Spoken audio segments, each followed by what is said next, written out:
has had allowed 91 stolen bases. Only Shea Langoliers of the Astros had allowed more stolen bases. But then it comes down to, right, it's not just all on the catcher. Right. Oh, yeah. I mean, Framber, you mentioned some of those numbers before. It's not just on the catcher. And you can see, again, situation where he just kind of gives up on the runner behind him. And you have to get that extra bag, too. If you're going to face a guy who's going to get extreme ground ball numbers, talk about manufacturing, get that extra 90 feet, it's huge. Well, and you're always thinking that there's a chance to bounce into a double play when you're facing Framber. And Framber is thinking that from his side of things. Absolutely. He's one pitch away from 2 outs at all times.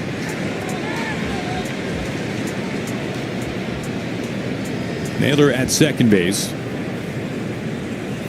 Framber takes over the plate, 3-2.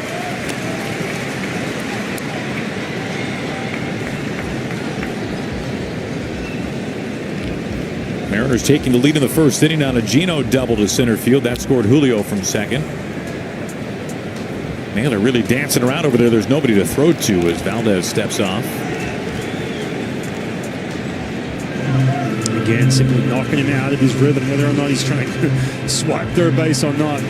This is how you beat one of the best in the game in Framber Valdez. Getting that head just a little bit with that quality of pitch. All of a sudden ends up in the middle of the plate.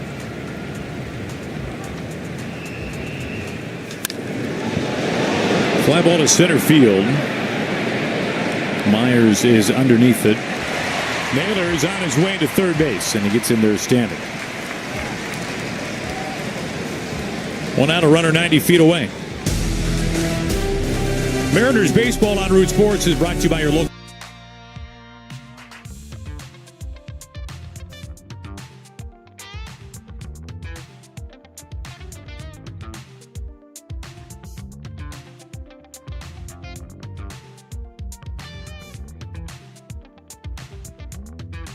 With 1 out and a runner at third. Here's Victor Robles. He smokes this ball foul.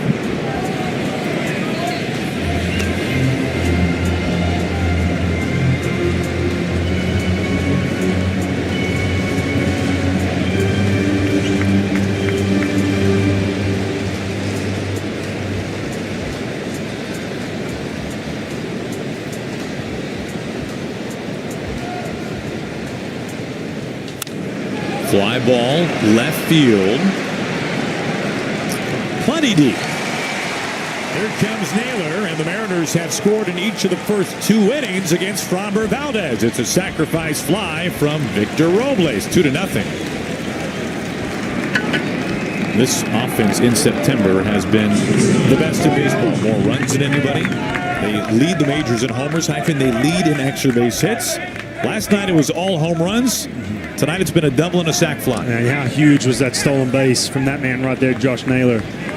Getting into second base, and then Mitch Garver lifting the ball into center field. Victor Robles right behind him, just manufacturing that run again. Framber Valdez, if you can do this early against him, good things happen. Look at that runs per game too. I mean, when they're in that little stretch. Well, that is right to third base, and Carlos Correa. You know, trying to pick up games against the Houston Astros, they just simply weren't scoring early. So this is a great sign for this team. Mariners take it 2-0.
Tanner Diaz looks at strike one.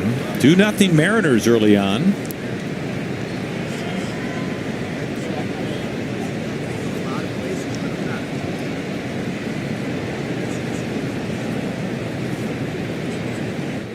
You can really expand against Diaz, and that's part of the reason why. Kirby throwing that one about 2 feet up above the zone. He is a free swinger. There must have been just some guys that you faced where you knew, I don't have to throw this guy a strike, especially if Absolutely. I get ahead. Yeah, and just how aggressive they are, too. It's not a situation. The toughest guys to face were the guys who could make good contact and were patient. And sometimes, you know, it was kind of the flip, right? So usually the guys who make a ton of contact, they're a little bit more aggressive. But like thinking back, I remember like a Bobby Abreu, that would just drive you nuts because it's like you would throw a really good quality left-on-left breaking ball and just kind of look at it like I can see that from a mile away, and just kind of like, and it's a situation where they kind of, you know, bait you into throwing something out of the middle of the plate. But man, when you got a guy who's just up there hacking, getting in that 2-0, 2-1 count, you have to worry about being perfect. That's for sure. Kirby's 2-2.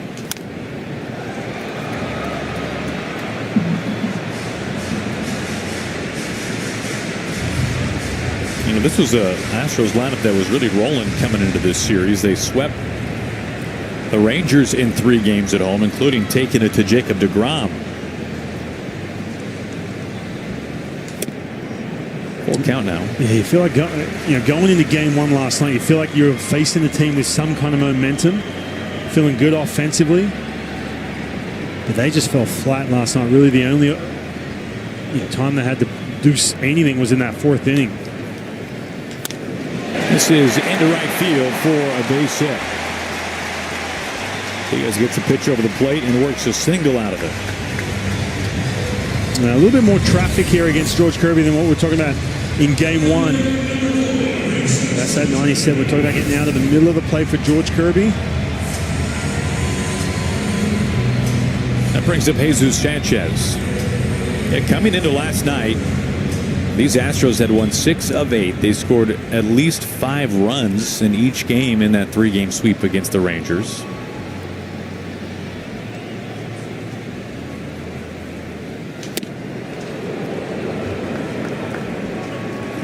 We're talking in the first inning about sinkers and sliders, and we're seeing Kirby really trying to ride that fastball up on a lot of guys.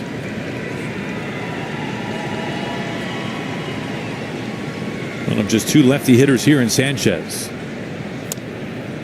Now keep in mind too, we're going back to 2024 and when George made his debut this year at this ballpark, but it was the split. That was a big weapon. I know there's a bunch of righties, but that was that extra secondary option that he had. He just hasn't had that pitch at all this year. And so all of a sudden you kind of change your sequencing a little bit, and that's where that 2-seam and that 4-seam, the higher percentage, because you eliminate that split, especially against lefties too. And Kirby now has a changeup he can throw in there,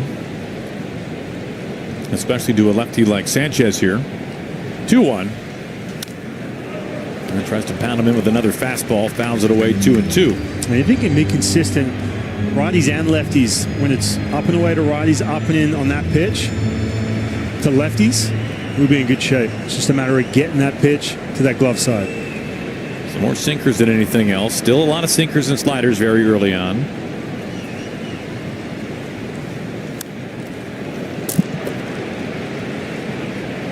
But weird to see some other Astro wearing number 4, by the way. Right. You think about George Springer in this building wearing number 4. Again, George trying to pound him in. Sanchez getting his A swing off right there. Ahead in the count.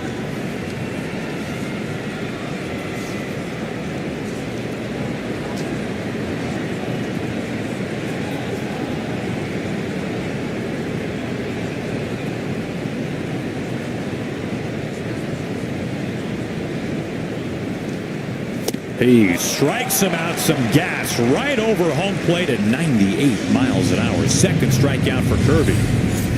Yeah, not all the way to the top of the plate or in on the hands, but you'll take it. And look, Sanchez, he has been susceptible to the fastball at the top of the strike zone. Coming over from the Marlins, going to be that left-handed addition. It's been a disappointing. We talked about getting Josh Naylor and Gino Suarez. It's been the same with Sanchez coming over from the Marlins at that deadline. Well, you just never know with a position player at the deadline. Some of them get piping hot. Some of them go ice cold. Some of the same guys as they were before. It's such a small sample size in the grand scheme of things. Just a couple of months. August and September.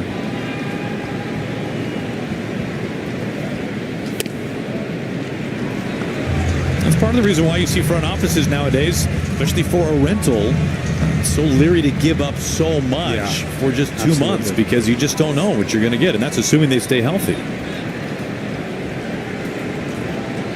1 out, 1 on. Kirby behind. 3-0.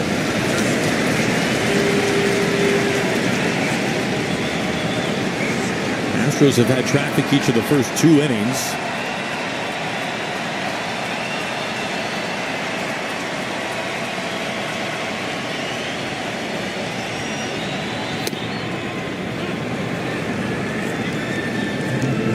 Four straight fastballs to Myers.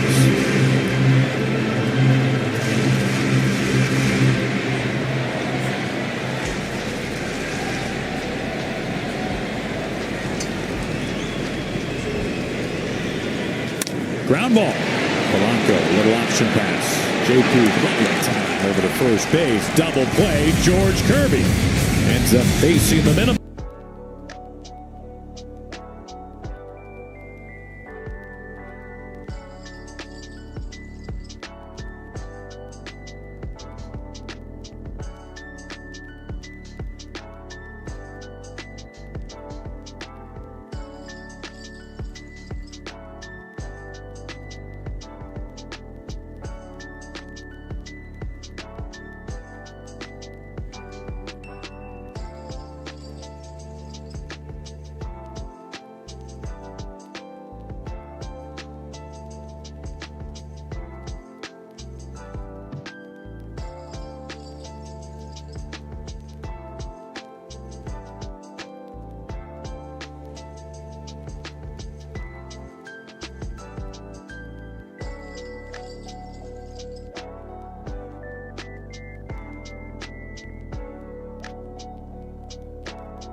And then they're going to bounce around on the base pass, try to distract him a little bit, and do all sorts of, maybe step out, call timeout, whatever you can to break up his momentum and his rhythm. He's a pretty emotional pitcher. We know that very well. Here's Randy. Well located down and in for strike 1. Well liked, too. Yeah, I'm going to go there. Mariners are leading early. But if he's not getting that right there, right? I mean, because when he's getting that low right at the knee, from the umpire. It sets up that because this breaking ball, it's got tremendous spin. It's one of the best in the game. And his changeup sets all those up. Another ground ball off Randy's bat. Once again finds Altuve. One down. Mariners are coming back home after tomorrow. The final homestand begins on Tuesday.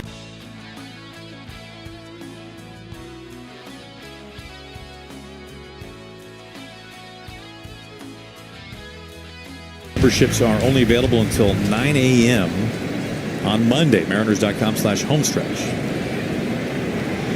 Should be a good final homestand. See our Mariner fans pack it in, get that 10th man in on our side, get them ready for postseason baseball. 3 against the Rockies, 3 against the Dodgers. Cal batting, the 0-1. Makes it 0-2. Pretty dirty right there. Yeah. That's the bad thing as a hitter, man. God makes a couple of good pitchers pitches, and next thing you know, it's 0-2. Like, golly. It makes him so good, too, though. Yeah, curveball paint, the bottom of the strike zone, and then that sinker with that depth to it. All you're going to do is hit that ball in the ground. Cal, deep, the opposite way, and history! Number 57! A number never said before! The most ever by a Mariner. He has passed Ken Griffey Jr. A truly transcendent season by Cal Raleigh.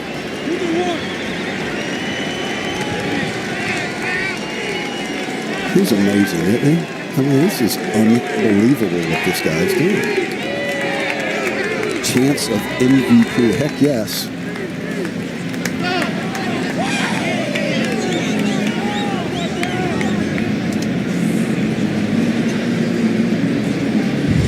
Well, you played with Junior, and now you see his record broken.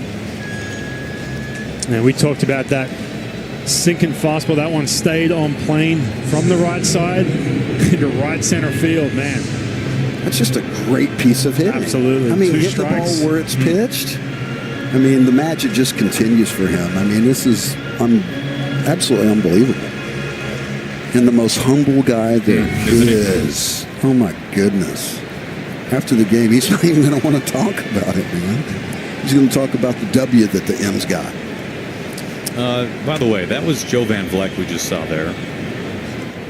Ground ball, Altuve. I don't know if Joe has slipped back into the dugout. Joe is one of the Mariners' clubhouse managers. He's on this road trip. You might have noticed the number 29 is shaved on the side of Joe's head. Oh, it's beautiful, isn't it? Joe is one of the great people in the organization, truly beloved by all. He had a bet going with Cal that the next time Cal were to homer from both sides of the plate, that Joe would shave the sides of his head and have number 29, and on the other side the letters BD for, of course, Big Dumper, shaved into his head as well. And when Cal just the other night homered from both sides of the plate for the second time this year, well, a bet's a bet. And it looks good on him. Joe can make anything look good. Oh, Joe is the best. You're exactly right. Yeah, walking around that hotel lobby in Kansas City just getting these looks. People trying to figure it out. Yeah, between that and the mustache, Joe's looking real nice these days. Yeah.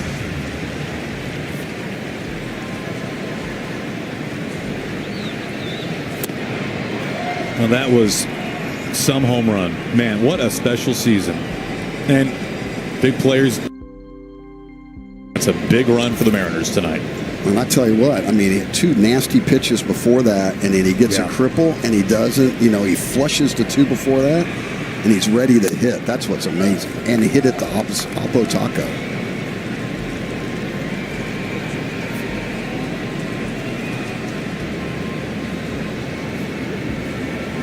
Gino's got a good count right here. Get that flattened out. Sinking fastball, middle of the plate. It's all right. I like it. Take it. He's sitting in location.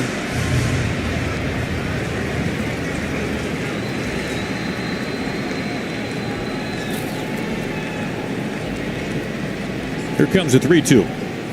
Moves his feet, ball 4. Second walk drawn tonight by the Mariners. Plenty of traffic tonight against Valdez. That's exactly what you want to see.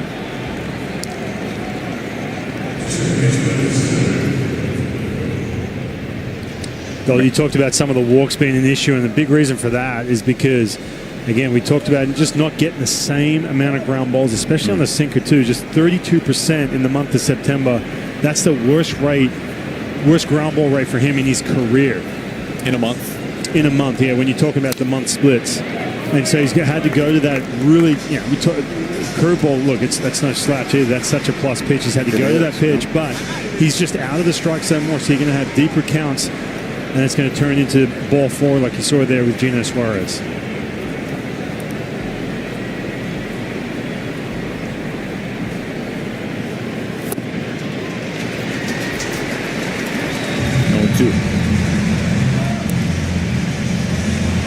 Last night saw his 15-game on-base streak come to an end. He steps out and calls time. This is a guy in Valdez who's seen well, 480 against him, 25 at-bats.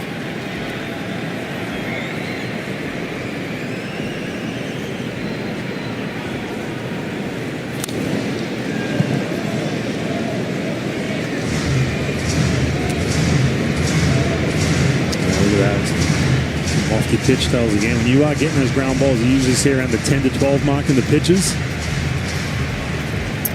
I tip my hat to the Mariners with a game plan up there, with a good approach and staying with it, getting his pitch count up early.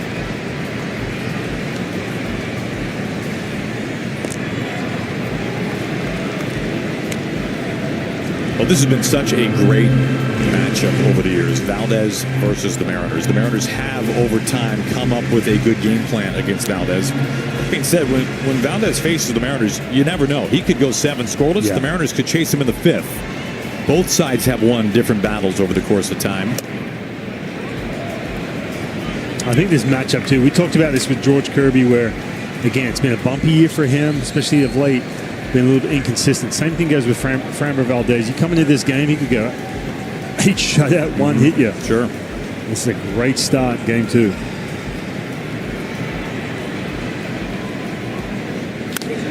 Scoops this into center field. Myers not having to move a whole lot. He is there for out number 3. And the Mariners have 3 runs on the board, and the latest, an historic blast from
of starting pitcher Brian Wu. Left in the 6th inning last night. Dan Wilson telling us that it is a right pec inflammation. He is day to day. They'll know more the next 24 to 48 hours. Not sure if they'll need to adjust the rotation. Of course, there's an off day on Monday. They could skip Brian. Not sure about the IL stint as well. They desperately want to avoid that because pitchers are 15-day IL, and the postseason, it does not reset, so it would just carry over into the postseason. So it would be 2 weeks from yesterday, and he'd miss, obviously, the first round if they were in that wild card round. So cautiously optimistic, and we'll know more in the next couple of days. Well, that's a good update there, Brad. And it does sound like they are certainly in the belief right now, optimistic that he will not have to go on the injured list, but it puts even more emphasis, guys, on the idea of getting the first round bye. Oh man, how huge is that right now? I mean, again, they're in the driver's seat. You look at the playoff picture, and they've basically jumped right over the Detroit Tigers to skip that wild card round. And how, just with that one situation and that one player last night with Brian Wu, how huge would that be? Secure that, give them extra time. Mariners right now in the number 2 spot, as the Mariners have passed the Tigers. Tigers have been in a bit of a free fall. Meanwhile, the Guardians are ripping hot. The Astros are in a situation today where if they lose this game and the Guardians win the second game of their doubleheader at the Twins tonight, the Astros will go to bed potentially out of a playoff position. It has been a pretty dramatic last couple of weeks. The 0-2. September 6th was the day that the Mariners' 10-game winning streak began. Guardians are 13-1. That one of those wins is earlier today in the doubleheader. The Mariners have won 12 of their last 13. Astros 2 games over 500 in that stretch. And the Tigers, who are really kind of doing the reverse of what they did last year. They got so hot at this point last year. They've now been in a free fall. They've had the best record in either the league or in the majors for so much of this season.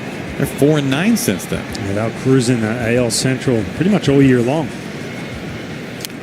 It wasn't too long ago the Rangers were the hot team. Right. Right. And nipping at the heels. So, man, shows you how important these last games are. Oh, we shared that graphic talking about the odds, playoff odds for these teams, and just going back to that too. And Jay, I'm sure you've been there before, where you just have that that gut check. You have that little stretch of time where you're losing some games. You have to check in and figure out what is going on. I think that happened at I hate to say it, I think that happened at the right time, early enough to give you enough of a runway to do what they're doing now, but late enough in the season where all of a sudden you can kick yourself into gear a little bit and get going. Trying to put Correa away here on a 1-2. Swinging bunts, Cal. That is a shutdown inning. 1-2-3, bottom of the 3rd.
the Red Sox or the Guardians.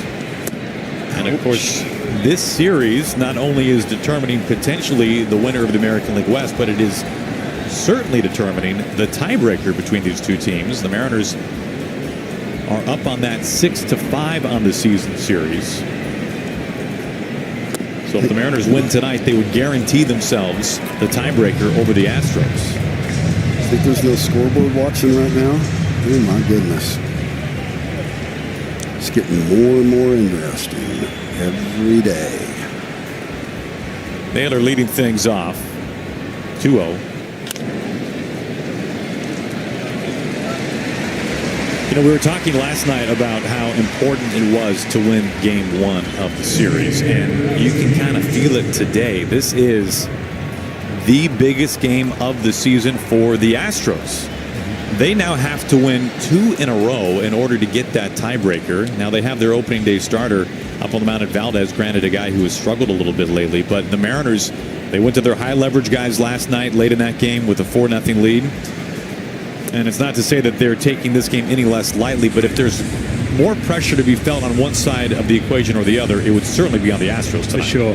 And again, we just, talking about setting the tone last night, you got Hunter Brown on the mound who's been really good, taking care of him, and the way you did it too with the home run ball. The bullpen was outstanding in this ballpark. Your confidence shoots up through the roof. Now all of a sudden you start looking around and see the Cleveland Guardians doing what they're doing. You've got Framber Valdez. You don't know what you're going to get from him game 2. There's just so many different situations that as you sit here in the midst of this game 2, which you look back and go, man, how big was getting that first game of this series against the Astros. And the way they did it, immediately answer, get on the board, right. Take some pressure off your pitcher, set the tone. They've done it 2 nights in a row so far. And then not only that, keep adding on. Keep adding on, keep adding on. You've already seen the pressure that they're doing right now. They're getting on the base paths, they're bouncing around, trying to get him out of his mode, trying to distract him. I love it. Take it right at him. Garver strikes out, 2 up and 2 down.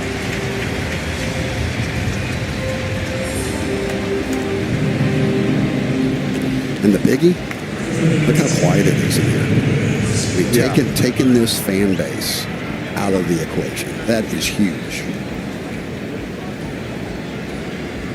Here's Robles, a sacrifice fly back in the 2nd inning. None of your favorite thing going on, Aaron. The wave's not going on around here. Come on. 0-1 to Robles. So you are watching? No. No, I'm not going to give you that. You know I'm watching. I bleed there in the blue, baby. Into center field, Robles, a productive night, a 2-out single. Chuck and duck. Hard in the middle. That's what I love. They're using the whole field off this guy.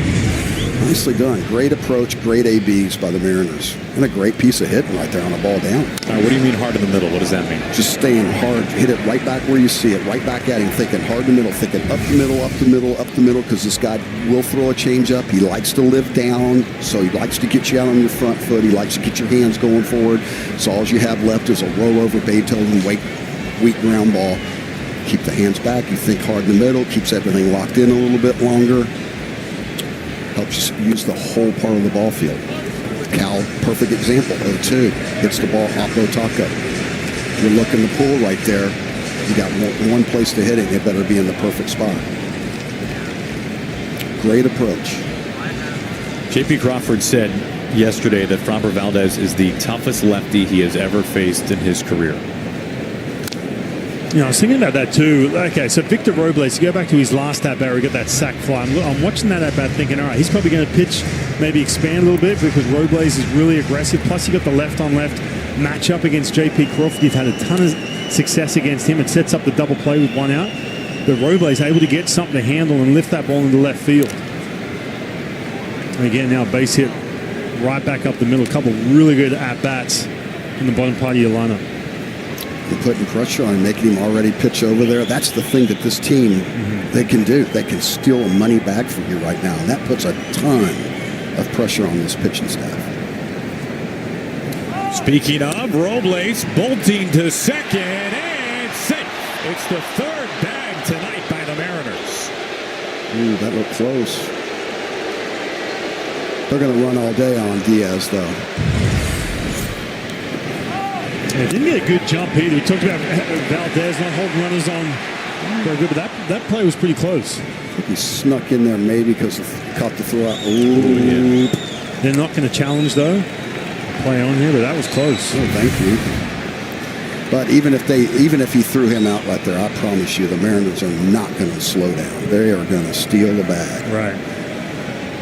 Diaz one of the worst behind the plate on throwing runners out, so you got to take full advantage of that. And that's their game.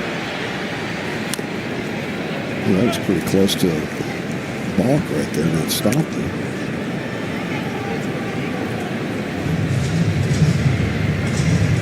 See him start bouncing around out there at second base again, like Nails was doing out there, and distract him a little bit. Yeah, and JP with 2 strikes, and you see Pena playing up the middle. There's a bit of a gap there between Correa and Pena. Shoot that ball, that little breaking ball, or that fastball down and away into left field. Be the 4th run. I like it. There we go. See, just like call timeout. When JP was discussing how tough it is to face Fromber, he said he doesn't look for a pitch type. He just looks for a location. Yeah. I don't blame him.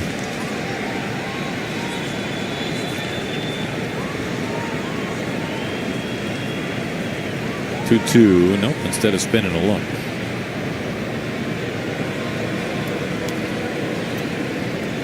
And people say, if you're the hitter, you want him out there bouncing around all that. I mean, man, there's a game plan.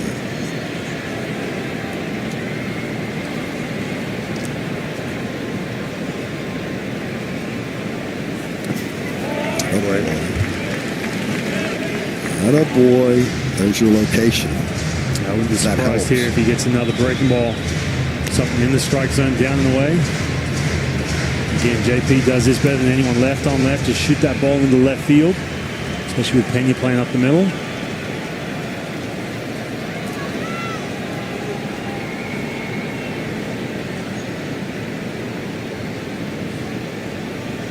A long hold, now 3-2.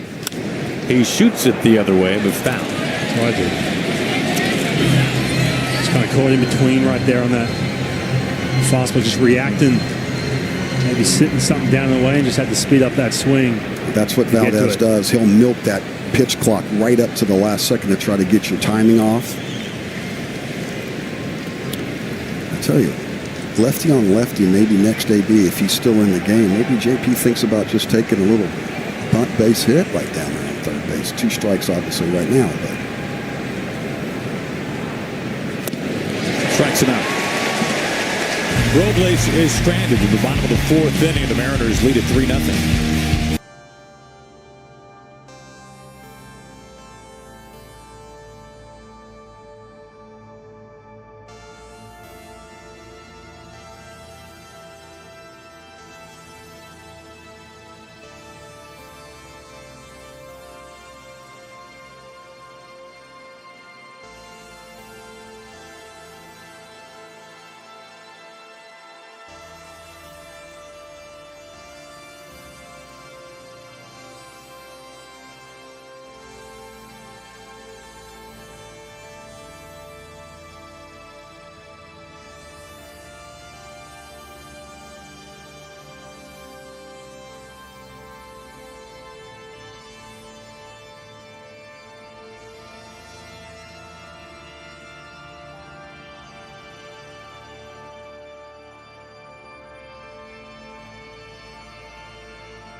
Last start at Dodger Stadium.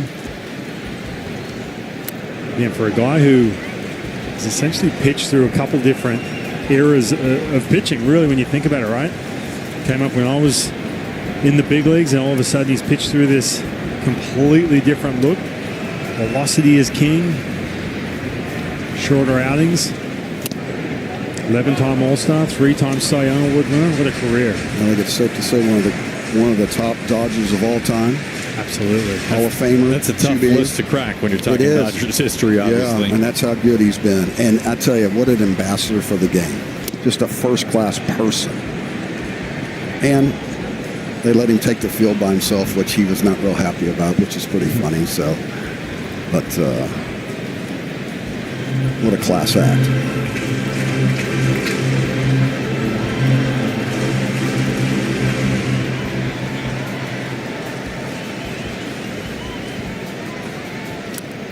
Down and away to Paredes, 2 balls and 2 strikes. I think it's safe to say Kirby a little effectively wild right now.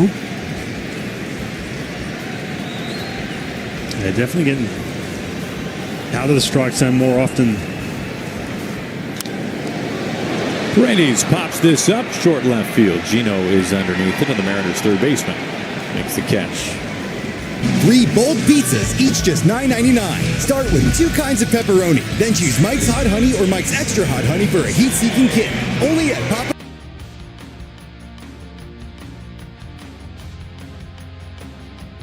You talked about George Kirby being effectively wild. This is a team that don't see a whole lot of pitches. The least amount of pitches seen all year long, last couple of years. And I think what happens with George Kirby, when he does get frustrated or the game speeds up, he ends up in the middle of the plate. In other words, most guys, when they get, when they're struggling or trying to find it, they start spraying the ball all over the place, getting in bad counts.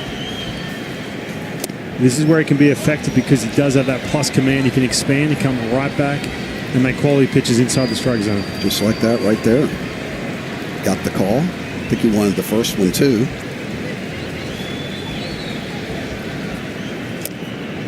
Two balls and a strike. Hyphen, to your point, this year, very aggressive team, the Astros. Second highest swing rate in baseball. They chase more than any other team. They see the fewest pitches per plate appearance of any team in baseball. And we know how aggressive Altuve is at the plate.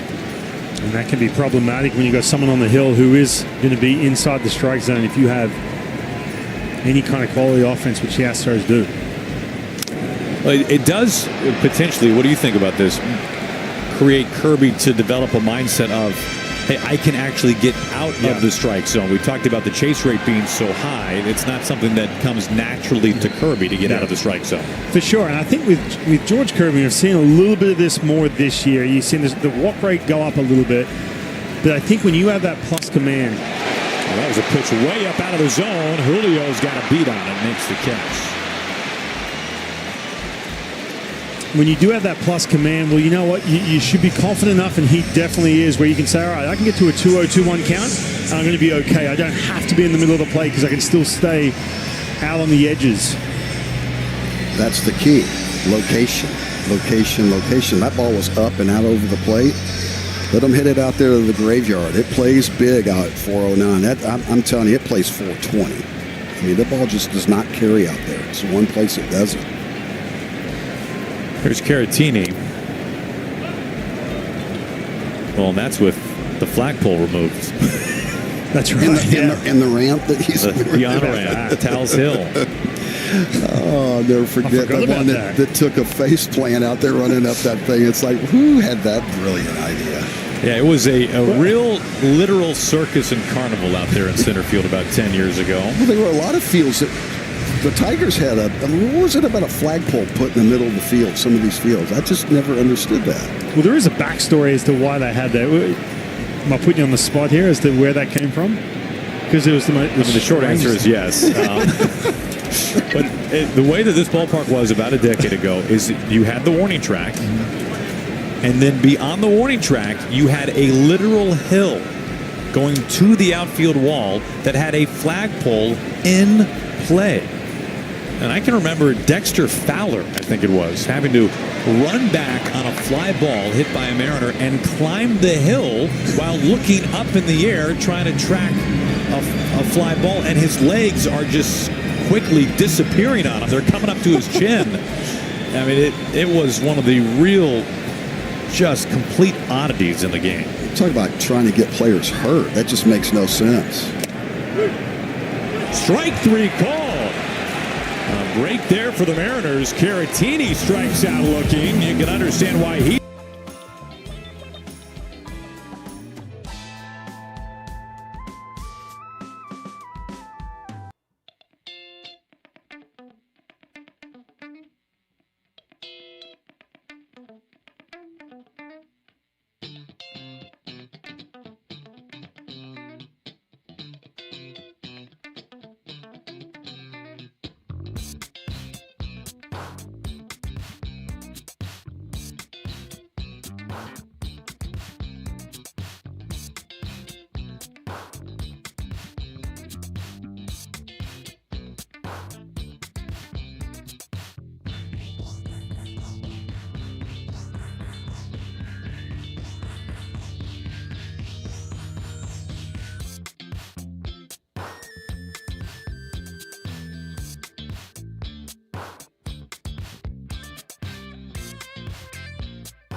Well, he is going to be in really good shape. He's getting to that spot much easier as this game goes on. This is a good sign for George Kirby here in the 5th inning. Well, we went to break with the imagery of Joe Espada laying into Shane Libensparger, our home plate umpire tonight. He's not been happy with a couple of calls, including that last one. A couple last night, too, the crowd was getting into on him when he was down at first base. Well, there's strike 1 called to Randy down and away. Cal will bat next.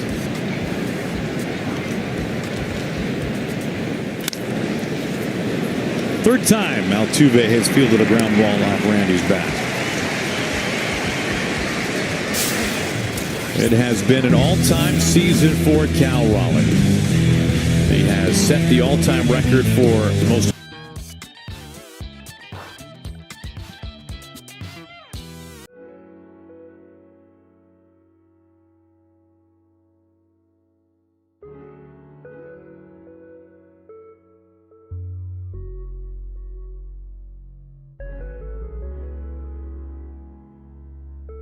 Right there, I promise you. Christopher was chucking and ducking over there, man. Just a magical year for him. He just see the ball, hit the ball, keeping it as simple as possible.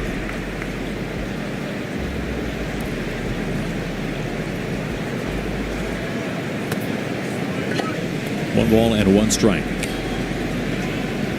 Jay, you're talking about the fact he has to get right back behind the plate and get back to work right after that home run.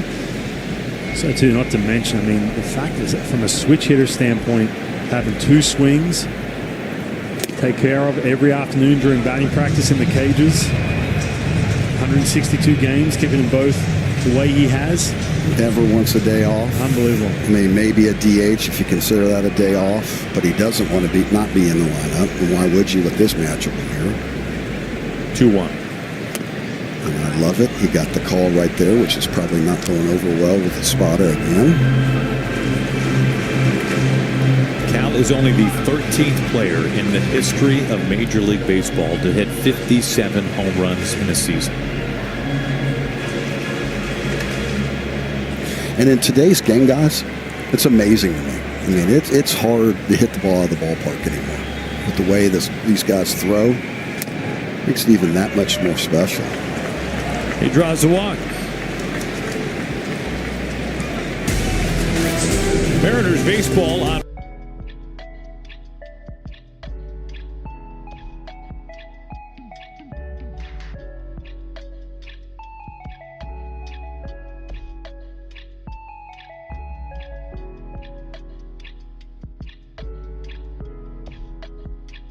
For his last start. And I'll tell you, too, to go along with Cal is the fact that it's on the ground, but a base hit into right field from Julio. He reaches for the second time.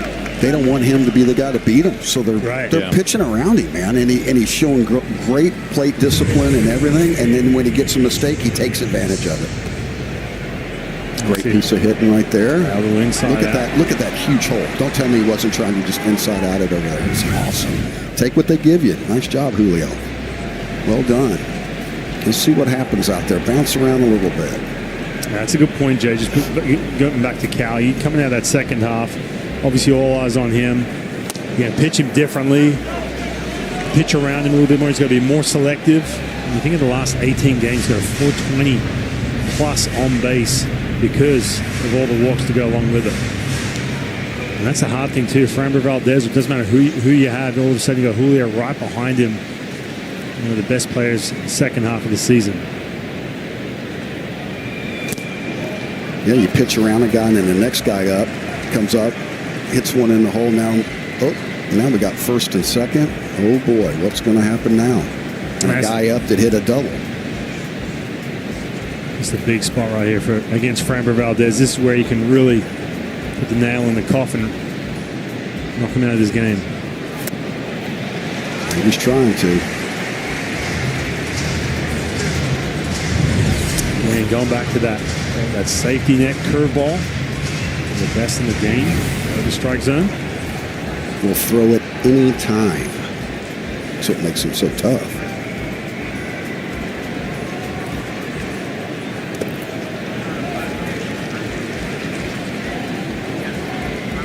Tell you what, if Gina can get on right here, or even a base hit, there's no one getting loose in the Astros bullpen right now.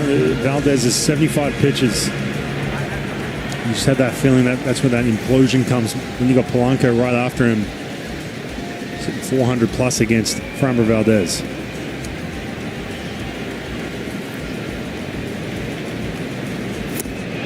Swing and a miss. There's the curveball. Gino down on strikes. That pitch is too good. We talk about the one below the strike zone. He just backdoors it down and away.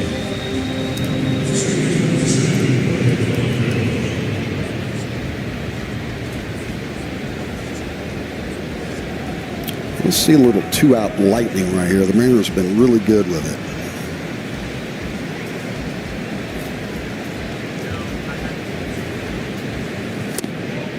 .95 bottom rung for a strike.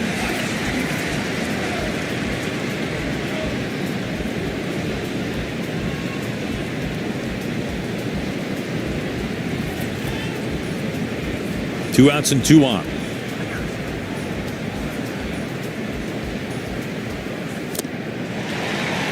There's that curveball again.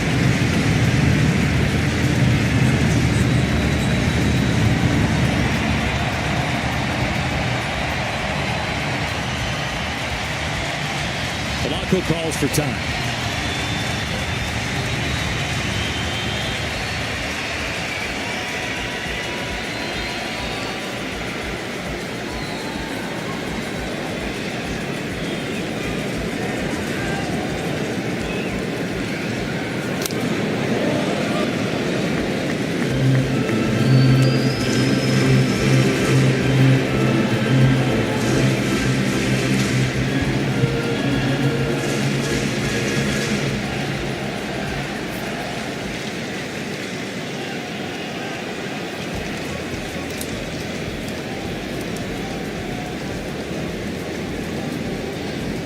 Another 0-2.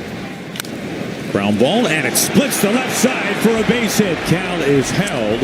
Went back to the curveball. That was beneath the zone, and Polanco was able to work a base hit out of it. The bags are packed now. I'll tell you what, Polanco's done so much damage against Framber Valdez. We talked about him hitting well over 400.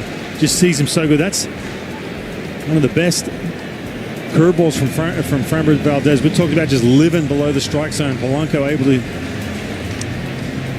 put a good swing on that with 2 strikes. You see Cal right here around his base. Really no chance to score even with 2 outs. We've had a lot of talk about that curveball from Framber Valdez. He was originally signed as a teenager by the Astros out of the Dominican Republic. A scout by the name of David Brito, who eventually would go on to actually scout for the Mariners. And it was Brito who scouted Valdez, and he was on his way home, Brito was, after scouting a different player, and it was getting late at night in the Dominican. So late, in fact, that he had to use the headlights of his car to watch Framber Valdez throw 15 pitches. He threw 1 curveball that was lit up by the headlights from Brito's car, and on that 1 curveball he said, sign him. And that's how Framber Valdez joined the Astros. And Brito's still scouting for the Mariners to this day, but formerly with the Astros. So even way back when, as a young teenager, he could really spin that breaking ball. Jay, is that how they found you deep in the heart of Texas, or just taking hit one off the scoreboard someplace? I wasn't pitching, I can promise you that. I didn't want any part of that. I got drafted by the Braves to be a pitcher, and I got on a plane the next day and flew home, and that did not go over well. Bases loaded for Naylor. Inside ball 1. That scout's got great eyes. Yeah. Man, he should have been a hitter.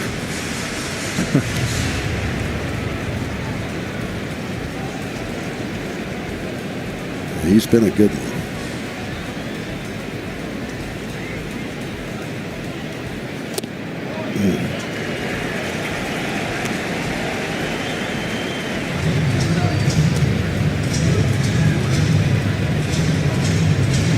Now the Mariners have a chance to really start to put this game a little more out of reach, but a tough left-on-left here for Naylor.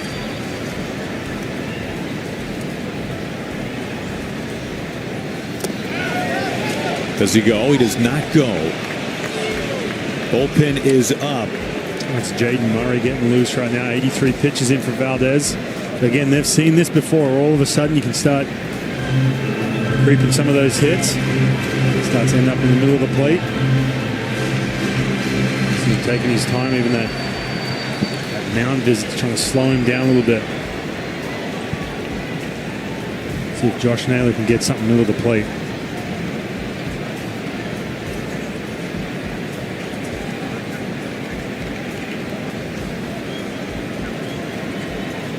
Two outs, bases loaded. Valdez on a 2-1.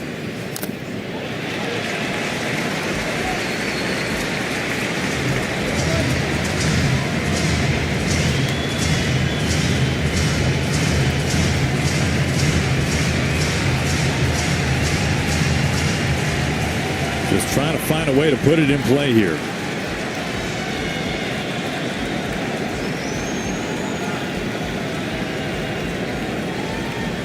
And Naylor calls time.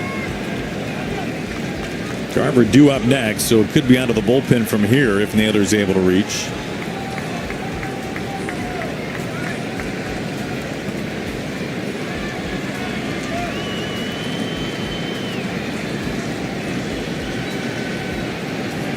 Big pitch coming. The 2-2. Good take. Yes, sir. Really good. 3-2 all of a sudden. It's been a great AB. Yeah. Again, trying to get him to chase, and this is Josh Naylor. It's that one pitch, all of a sudden getting something back inside the strike zone, do some damage. Where does he go here? Bases loaded, 2 outs. 3-2.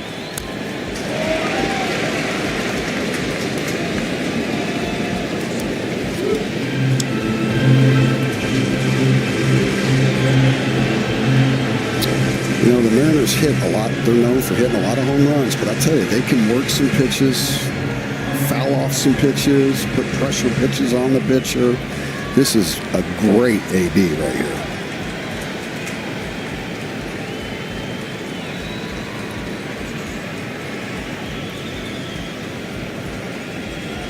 Another 3-2 to Naylor.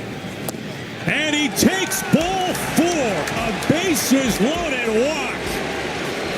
A huge walk drawn by Naylor.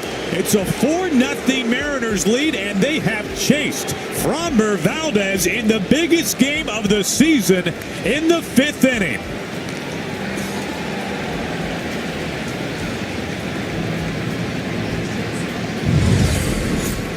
You want to talk about a big league at bat.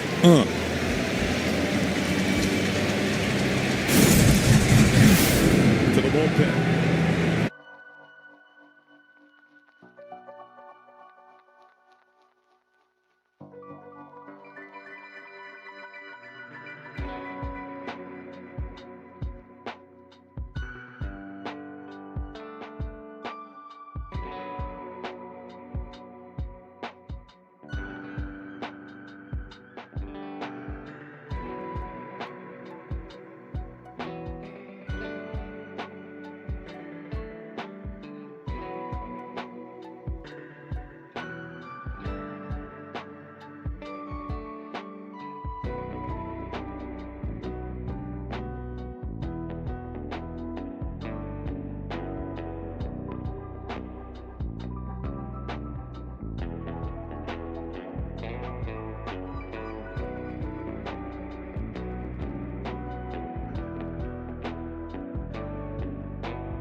So you've got to get deep into that bullpen here in the 5th. Jaden Murray, only his 6th game.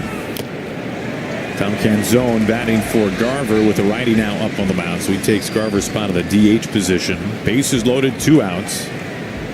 4-0 Mariners.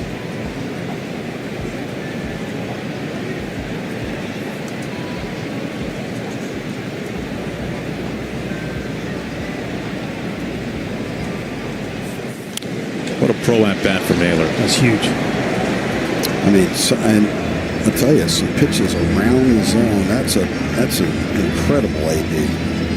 And he didn't give in. He was trying to get him to come swing at his pitch, and fish aren't biting, baby.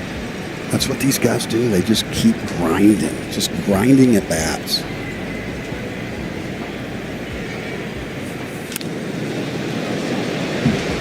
This is getting out of play and foul. Well, you remember that at bat going back to that Angels series, Josh Naylor had, how many pitches was it? 11, 12? But he was in swing mode. The first 6 pitches just swinging at everything. Now, I think, too, even with that at bat right there, it got to a place where he's kind of in that swing mode. He was in that, emergency hack, and then all of a sudden was able to. Well, help the pitch before that was pretty much in the same zone. He stayed off of it, and it's a heck of an AB, man. Another 0-2.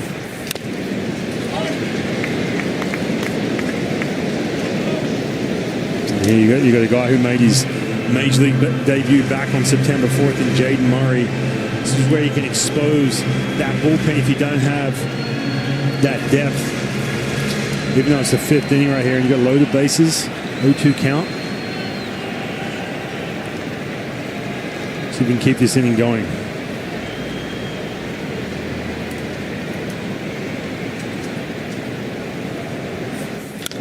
Line, right field, base hit. Julio in to score. Polanco gets the stop sign.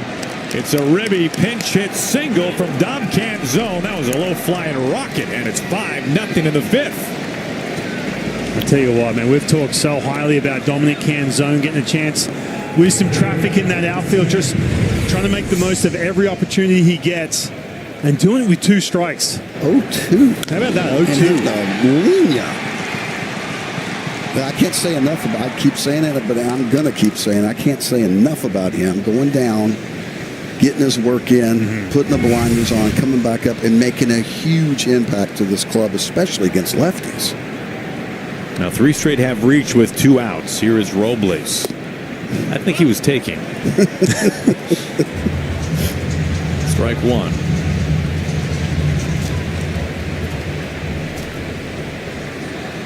Well, the Mariners have kind of chipped away at this one. They've got a chance to blow it open now. Behind 0-2.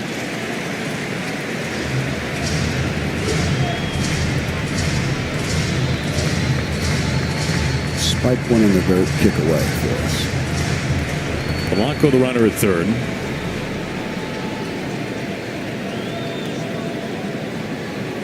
The 0-2 goes down on a well-located fastball at 98 miles an hour. The Mariners leave them loaded, but they grab 2 more runs.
It's catcher Yainer Diaz leading things off in the bottom of the 5th inning for the Astros. 5-0 Mariners.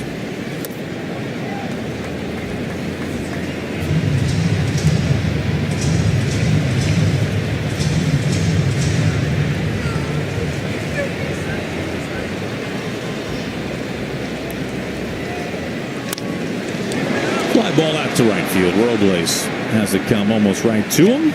Routine first out. Get that first out, all of a sudden shut down that offense. He puts a couple extra runs up on the board after he's maybe a situation where that momentum can swing. That shutdown inning.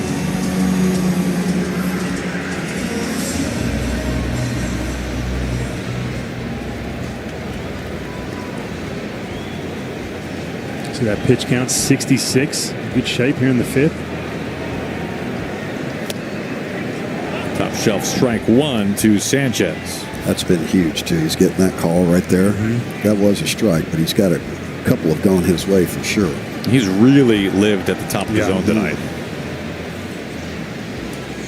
which is not uncommon for George, but we weren't necessarily sure what the approach would be because of how great of a fastball hitting team this Astros club is. We talked about this, I think, a couple outings ago. He's got that lower arm slot, right, coming back from that shoulder injury, and it's been a little tough. A couple things, getting to that glove side.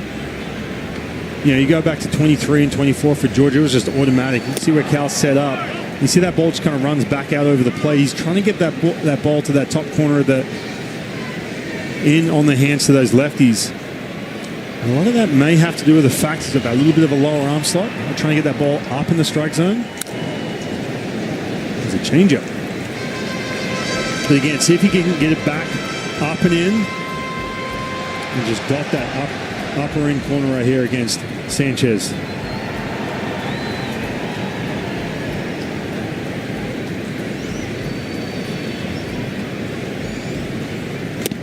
There it is. Whoa, man, that is bullseyes kind of stuff from George Kirby. Wow. I'll tell you what, we've said this a couple times now. When he is living in that spot, up and into lefties. And again, that pitch to Caratini going back to that last inning, maybe not a little above the strike zone, but that is just dotted right there, up and in. That's what that changeup. Espada has been run. Well, this has been brewing, obviously. He's saying you've been missing by this much, and there have been misses behind home plate. That was not one of them. But this has been a slow boil.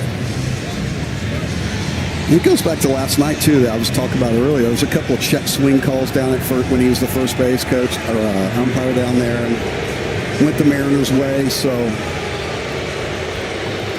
Well, hey, if you're Espada, you have to realize, too, not only are the Astros upset with some calls, and understandably so, but this is the biggest game of their season. Absolutely. You're down 5-0. You're getting absolutely shut down from George Kirby. It's a situation where, man, you lose tonight, you are in bad shape. And this isn't one of those ones where, look, that was a strike. We all saw it. But this was brewing, like you guys said, because you keep checking that iPad to see where that pitch is after the pitches early in this game. And this is just pure frustration. Anything you can do as a manager, try to get a spark. Absolutely. Somehow, some way. And back your players.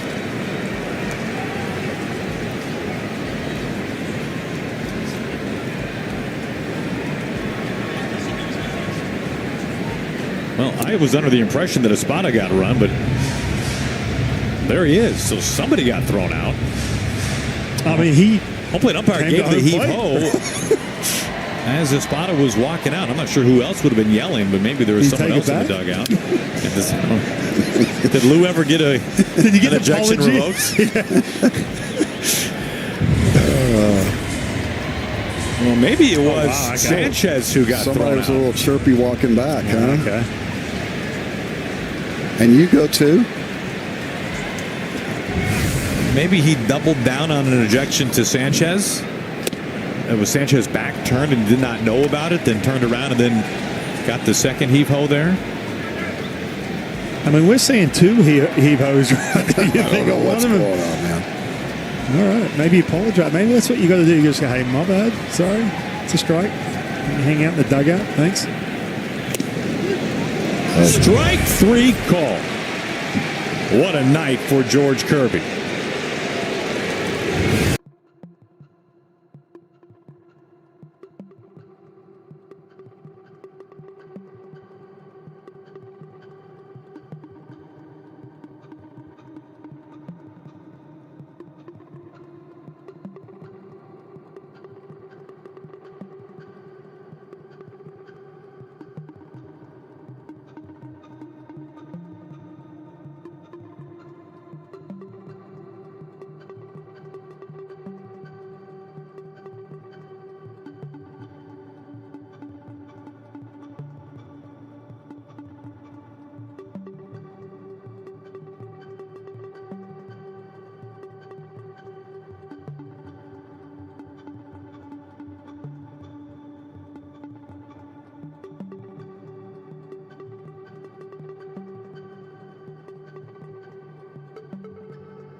in left field.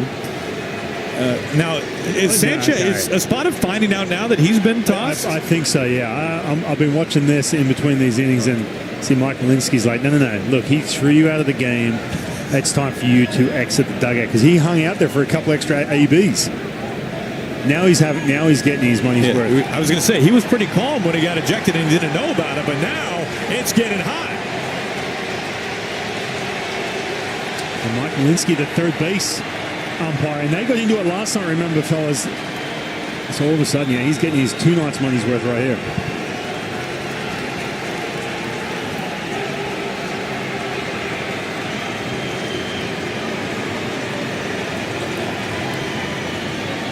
He's not even the one that kicked him out. I mean, he's getting an earful.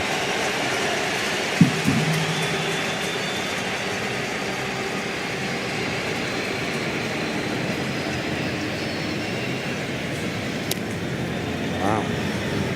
So Joe Spada has been ejected. I think we know that now. Yeah, in between, I mean, we're like, was it the pitching coach? Was it someone down the other end of the bench? Was it Jake Buhner? Who was it? It was a spot. All of a sudden, he just kind of hung out for a couple. So I don't know the last time that somebody's been thrown for a game and did not know it. JP leading things off.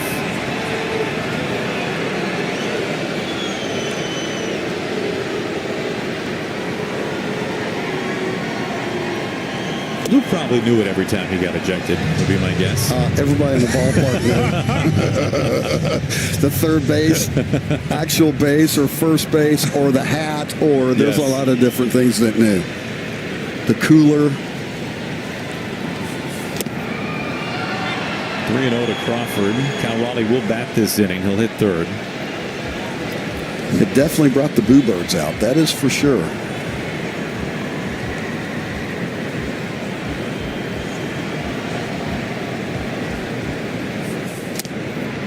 Four-pitch walk from J.P. Crawford. Lineup card turns over. We will be seeing Cal soon. Our Northwest Chevy Silverado drive of the game. This was his record-setting home run number 57 to pass Junior.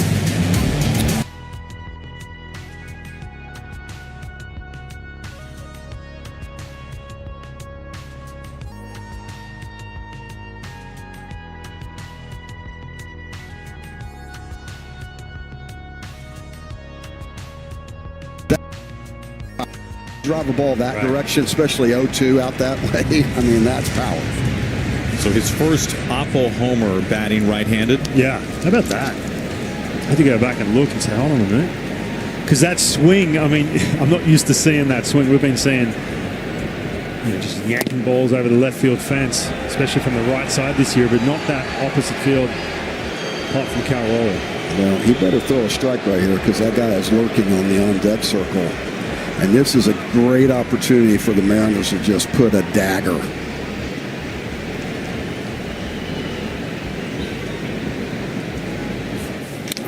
The opposite way, driven well out to right field. And Ricky Smith with a highlight catch to take a hit away. Well, that was tremendous. Wow. I don't know about you guys, but I'm doubled up if I'm on first base. I'm running. There's no way he catches this ball. I thought for sure it was over his head. Wow. Go gadget arm right there. This is a first-time right fielder, a third baseman before this year. Man, that was a beautiful play. His first step angle and committed all the way to it. Man.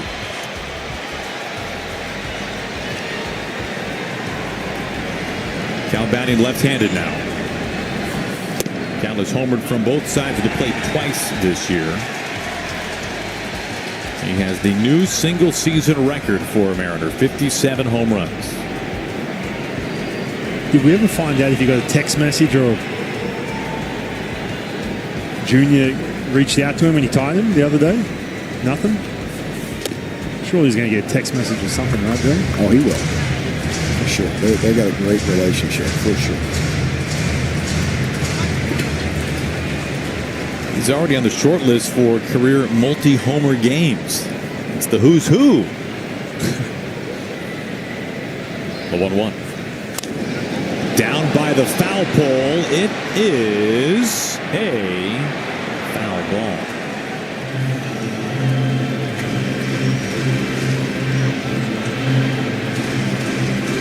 torpedo has been a good friend to him. He was an early adopter of the torpedo bat.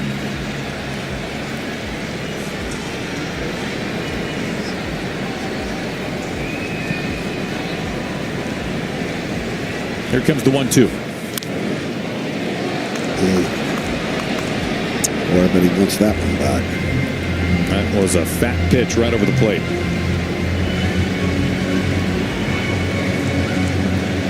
Albeit at 97.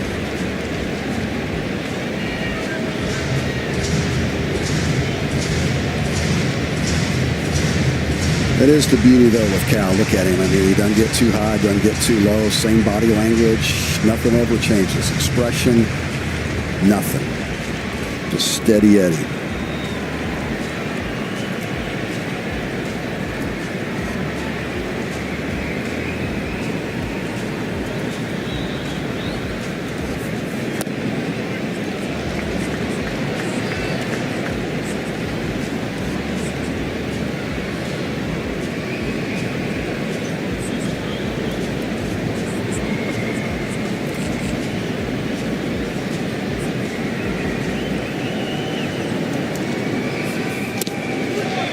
Inner black, and that is tough.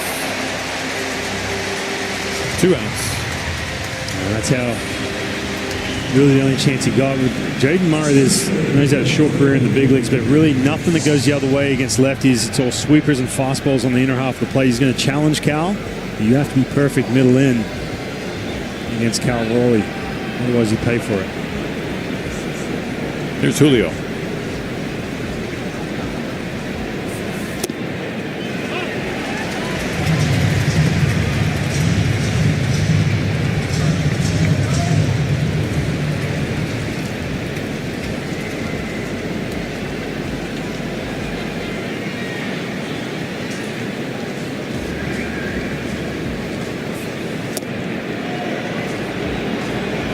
Julio's next home run will match a career high, 32 home runs back in 2023.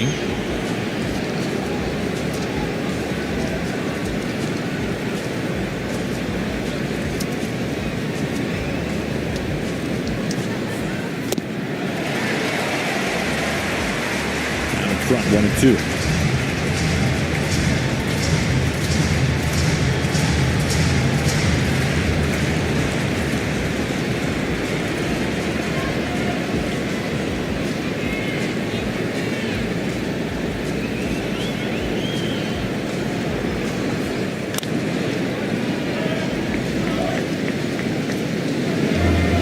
Julio homered in the first inning last night. He drew a 2-out walk against Fromber in the first inning tonight, and then came home on a Gino double.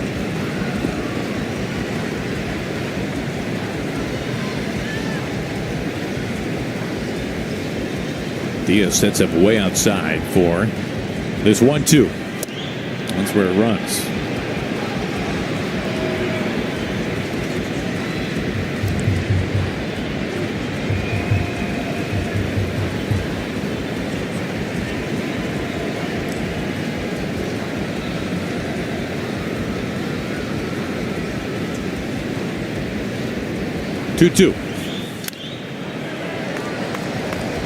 It was Murray who took over for Valdez in the fifth. That's when the Mariners chased him.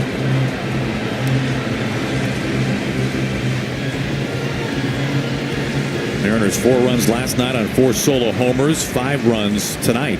Yeah, look at this Astros bullpen. We saw Craig Kimbrell last night. You're seeing Jaden Murray, who's only making his 6th appearance here in the big leagues. That's where they've been hit hard too, is in that bullpen, especially losing Josh Hader.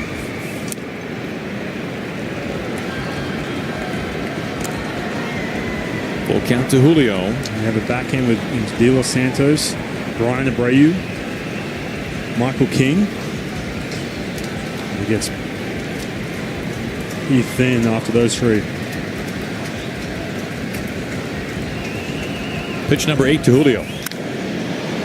Towering fly ball into left field. Sanchez cutting to his right. And now the wind got it. There is out number 3. Mariners leader man to go to the bottom of the 6th.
Well, Aaron, I wanted to check last night because it's such a big series, and some guys going through games like this, the intensity for the very first time. So I wanted to talk to a guy like Harry Ford, who admittedly has not seen a lot of big league games, but wanted to check with him and say, hey, was last night different for you, what you saw? And Harry said, absolutely. It was more intense. He noticed a big difference that every pitch, every out, so important. Everybody's so focused. He was so impressed with how they prepared and how they played. And we've seen that, right, guys? I mean, there's more energy, there's more focus. The Mariners have clearly been the better team so far in the first 2 games of this series. So it's like they're ready to play, and Harry saw that, and he said how much fun playoffs would be, even more intense. But kind of cool to get his perspective on how the Mariners raising their game so far. Well, there was a time where there were a lot more Mariners who had a similar experience level to Harry Ford in games like this. And the Mariners are now in a position where they've been through this a little bit more. You think, go back to the last couple of years, though, I mean, this is really the first time where the Mariners are in the driver's seat, especially obviously after winning Game 1 helps. The situation where they've been chasing, the Texas Rangers going back to 2023, they went down to Texas. Essentially they were swept, and then all of a sudden Texas had to win that 1 game back in Seattle. And last year just missing out by a couple games. Well, the Mariners have almost never been chased this late in the season in franchise history. I tell you what, it's that fine line, right? You come into a series like this and you want to keep doing everything the same as what you've been doing. You've been having so much success, 11 out of the last 12. But man, you can't help it. Deal with the ballpark you're in, the history you've had with this team. You know what's on the line. The Astros have won the division in each of the last 7 full seasons, so taking out 2020, and they finished runner-up.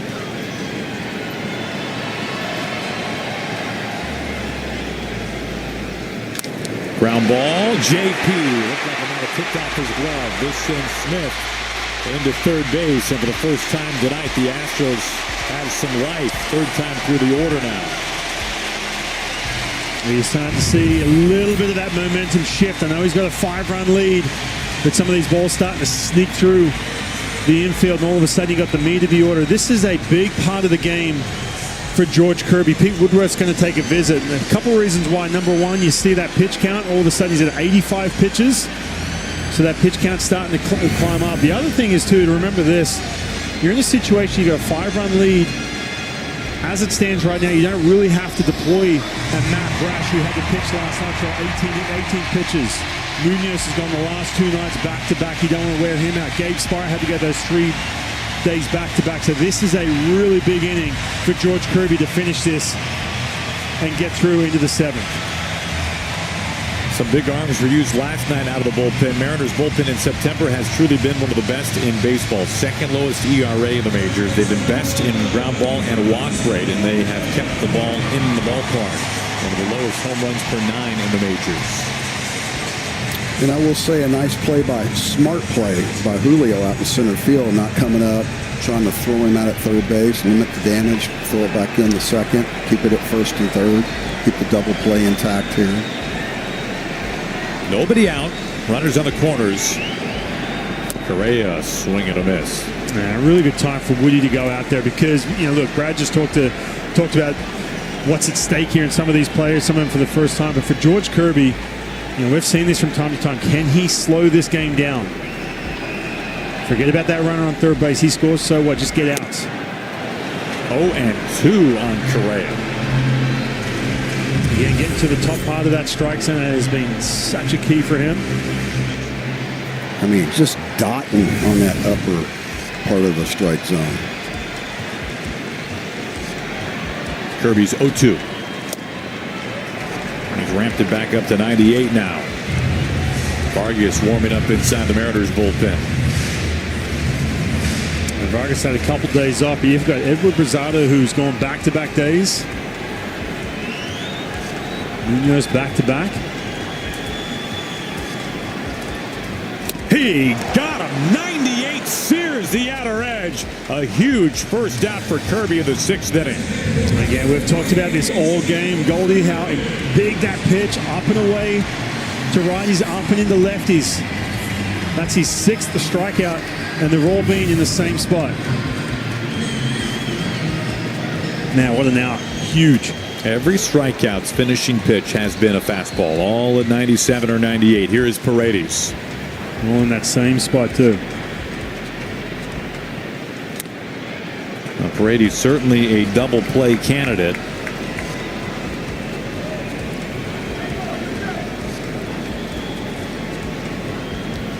He does not hit the ball on the ground a whole lot, but is not a good runner, especially right now.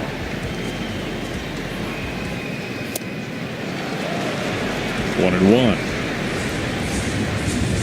Going to breaking ball right here. And again, this is a situation, as tough as this is, you know what? Trade that run at third base for some weak contact and just get that second out. 1-1. Well, you know what he is trying to do. He is trying to pull the ball. Right. He does it better than almost anybody. He is looking for thunder in one swing. Goldie, we talked about, Jay, we talked about how aggressive this team has been. The one guy in this lineup will make you, will push you into that deep count. He saw Paredes.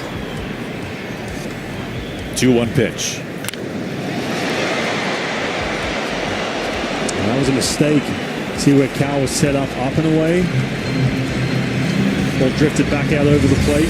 Look where Cal's set up. See that ball just drifting on the...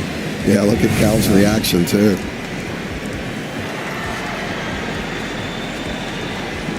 Press the reset button, do it again.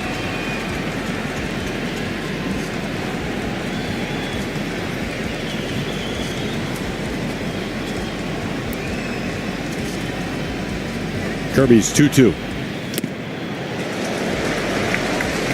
Rash has got enough. You've got Altuve on deck.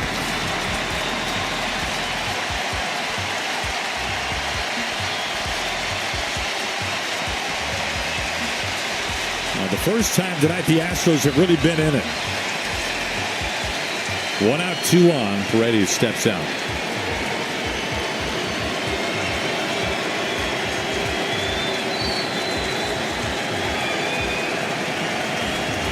Big pitch coming here.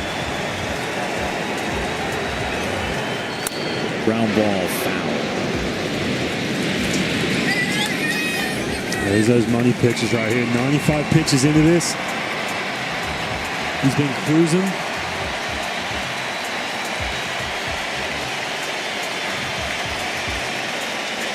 Not a guy who chases. Again, the 3-2. Gino, be ready.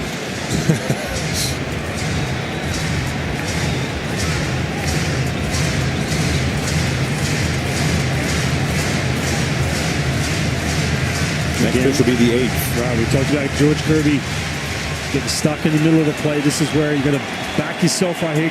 Just land that slider down and away. Trust the fact you're going to get that chase. Another 3-2.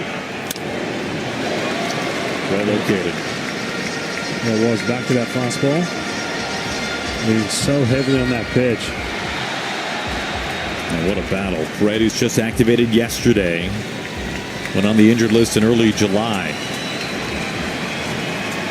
There was a chance his season was over, but the Astros bringing him back up, hoping for a little extra in their lineup. Here he is. Big spot. Next pitch from Kirby. Oh, and he got him right over the plate. Come and get it at 97, no less. The biggest pitch this year from George Kirby. You ain't kidding. This is just straight challenge. Trying to get to the outer half of the plate, but it doesn't matter. You know what? You think Paredes right there is in a situation where he's thinking, all right, there's no way he's gone back to this heater right here. I'm going to sit maybe something with some spin. And you beat him to that spot. Wow. Huge pitch right there for George Kirby. That's showing some confidence right there. Reach back. Here you go. See what you can do with it. And that buys you that chance to finish this inning off, too. His last batter, you have to imagine, one way or the other. Can he finish it off facing Altuve? Good start.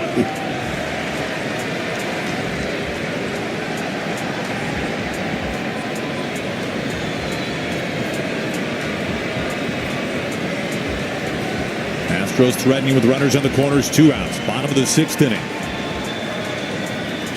Kirby's 0-1. Ground ball up the middle, short hop right there, Polanco, and that is 6 innings scoreless tonight. Iceman George Kirby has blanked the Astros in Houston.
And Polo, I mean, what a huge play. I mean, that in-between rake hop, oh my goodness. Colton Gordon has taken over, one of 3 lefties in the Astros bullpen. The play you're talking about? Here it is. Right? I mean, it is like, come get it, and look at that pick, man. I mean, that is like, with everything going, runner going by you, the umpire right there, so many things, and he comes and gets it, and instead of letting that ball play him, that is huge. Well, what a demoralizing inning for the Astros. Yeah, and you think about last night, too. They really had that one chance last night. That was in that 4th inning. Correa hit that double. Brian Wu shut him down. Really shut the energy down in this building. And then tonight, the 6th. You got some action. That inning could have easily unraveled. We know what the Astros can do. Spur of the moment, all of a sudden, George Kirby shuts him down. Yeah, you could see it in between the innings before we came back. Is their body language out there, that crushed them right there, especially Altuve. Man, you had that 3-2 count to going back to that Paredes at bat. 3-2, he was fouling pitches off. He challenged him. This is hooked down into the corner, and a fair ball. Fair into left field. Gino digs for 2, and he stands up with a leadoff double. His second double tonight, aboard for the 3rd time. Doing some damage. Doing some damage. Yeah, breaking balls all of a sudden. Home run last night. Hooking this ball into left field. Kind of tough up here in the booth, huh? You had to wait and kind of see if it was going to be fair or foul, but nice piece of hitting. And here we go again. See what Gino talked about, those home runs, 11 of them since coming over in that trade. Slugging .571 on the road. He's only slugging around, coming into this game around low 200s at home. Hoping some of this momentum takes Gino get some of that production when he gets back to T-Mobile Park. Well, man, they are all about the home run and doubles right now. They are locked in on that. Well, no team has hit more homers or had more extra base hits this month than the Mariners. Into center field and dropping in for a base hit, and it's past Myers. Gino can stroll home, and Polanco shuts it down at second base. The Mariners have scored 6 runs tonight. They lead at 6-0 to the 7th inning. Another double right on cue. Unbelievable. These guys, they just keep adding on.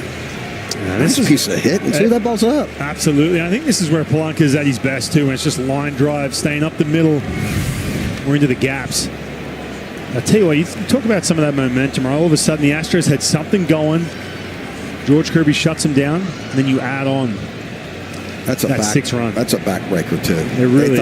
Thought they were in the momentum shift was going, and we immediately turn around and answer. Oh.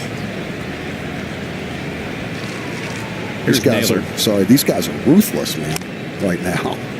Soft ground ball. Pena all the way over at second base makes the play. There is out number 1 out, and now Polanco at third base. Now, it's funny when you watch Polanco, what he has done tonight in this series. Remember, there was a time this winter where there was a lot of discussion and rumors about Polanco being pursued heavily by the Astros. Houston wanted to sign Jorge Polanco, a free agent, and have him be their second baseman. The Mariners ended up making a better offer. He returned to Seattle after a disappointing and injury-plagued season last year. Here's Canzone with the infield in, and we are seeing the real Jorge Polanco this season. Really are.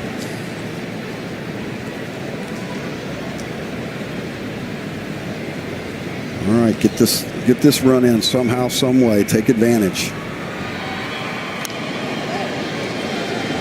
I mean, I'm not going to lie. I'll admit, when I saw the Polanco signing, I'm thinking to myself, okay, what kind of impact is this going to be? We talked about trying to get some extra offense in the winter as well, but talk about a statement. The month of April, he had that extra. Everyone talked about, well, he's healthy this year. It's like, okay, well, what does this mean coming into 2025? And he just went on a tear in that month of April. Had the extra juice in the back, extra extra velo, hitting those home runs. Wave and a miss from Canzone, expanding just a bit there. 2 outs.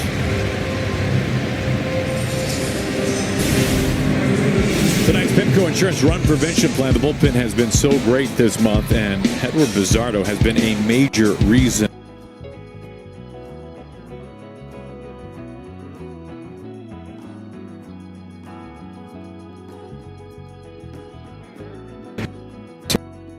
Yeah, covering those 2 innings.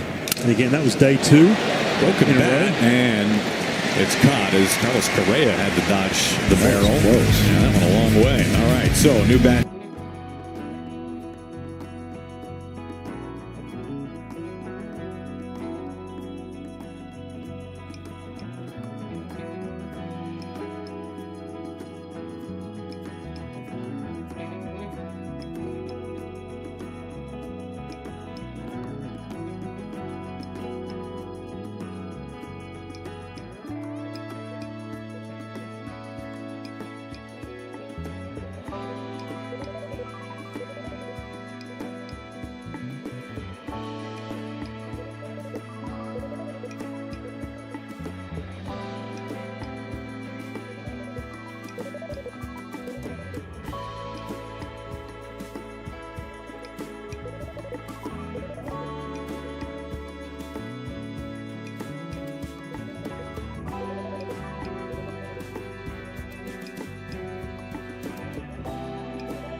gone 6 shutout innings.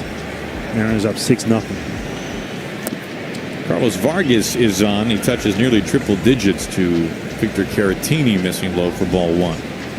And not to mention, too, I mean, when you look at the game, he's thrown 5 games here at Dyken Park, 3.42 ERA. So he's had success here on the road as well.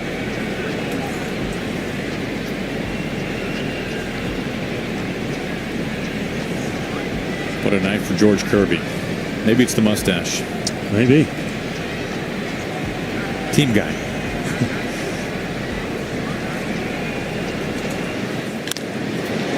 Fly ball drilled right center. Julio is there. Makes it look easy, doesn't he? I'm telling you, the ball just goes out there, and it's like there's a parachute attached to it for some reason right there. Yeah, you ain't kidding, but Jay, I mean, that ball came off hot, didn't it? Yeah, I feel like, especially from this angle, any plus contact is just going into that spot. You were talking about that earlier in the game. Graveyard out there, right center field. Except for when Cal goes Oppo Taco from the right side. It's nothing. Here is Diaz with 1 out.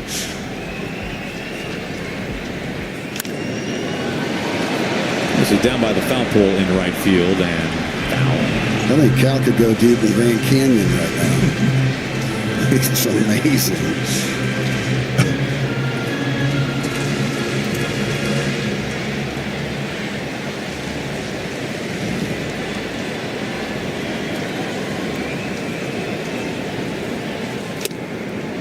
.99 up and in, running in on the hands. 0-2.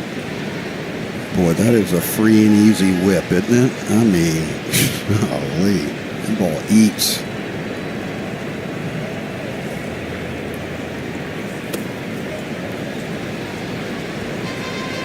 Tell you what, Carlos Vargas, you take out the month of July, he's been one of the most, we talk about Bizarro all the time, but one of the most consistent pitchers. Just had that tough month of July, whereas, and again, first time he's been in this territory with this many innings, high leverage situations.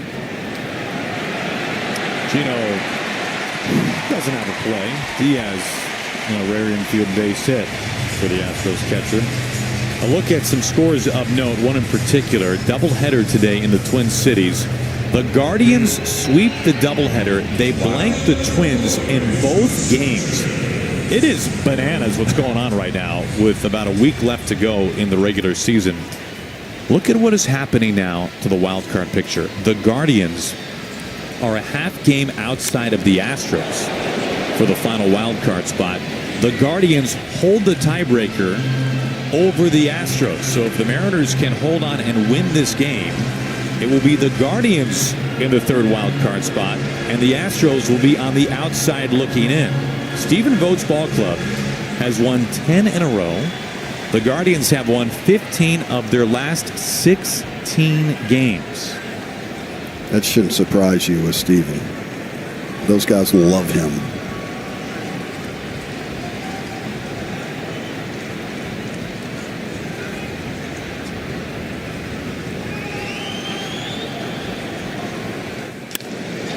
Inside out slice to left field. Randy's got it in front of the warning track. 2 on with 1 out for the Astros in the bottom of the 7th.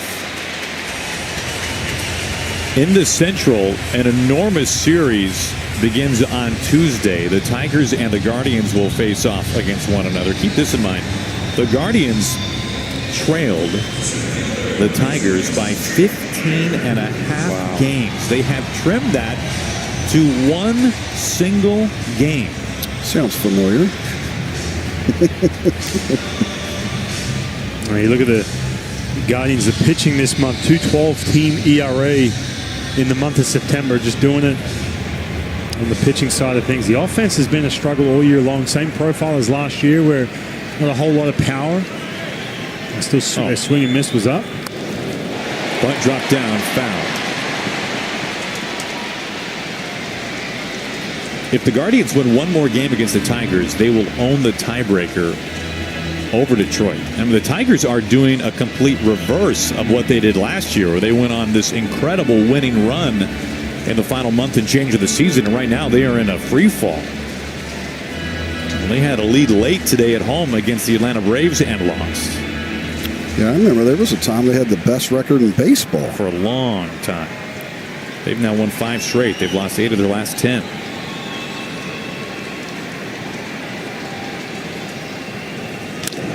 Chopping to Gino. Over to first base. Nice adjustment by Naylor. 2 outs. Both runners advance. Second and third now for the Astros.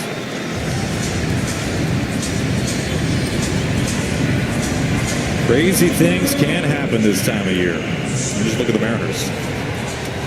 There was a time when the Mariners' 10-game winning streak began. Nobody would have predicted that. No chance. They played great at home, but they were just completely out of it on the road. Yeah, and they I'm not going to say they salvaged that road trip by taking those 2 games against Atlanta, but you start doing... Ooh, man, 99, and it drops Cam Smith. Yikes.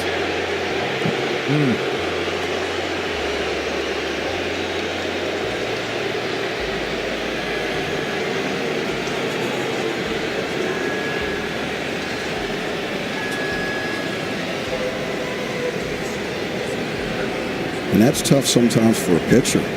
You see Vargy, see Nails over there trying to talk to him a little bit, but I mean, that was getting awfully close to the face. Thank goodness he's got that protection on his hand. You're right. We're seeing this from time to time from Vargas, where pitches into righties a ton. So that bowling ball sinker, but that ball can get away from him. Just sprays that ball up and in. Some of these right-handed hitters. I like it. Woody coming out just to settle him down a little bit. I was talking earlier. You could tell it kind of. He stepped back, took a deep breath. Vargy did. And Nails came over immediately to talk to him a little bit. And Woody goes out just to check. Give him a chance to kind of clear his head a little bit, regroup. 2 outs. Yeah, we're seeing time to time where the Vargas may not have a stop, but just the command can get away from him a little bit. But you're right, Jay. You get a ball up and in like that, where you spray that 99, take someone down, you get that big reaction from the crowd, and obviously Cam Smith, and all of a sudden you start trying to throw darts in there, and that's when you start missing big.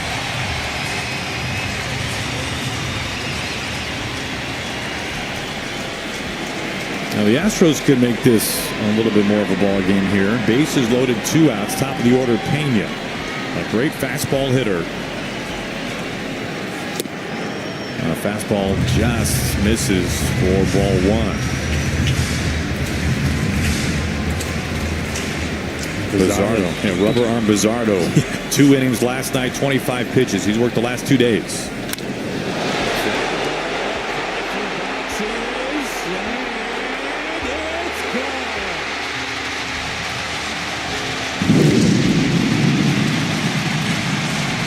It's a 2-run game. Carlos Jeremy Pena with a grand slam.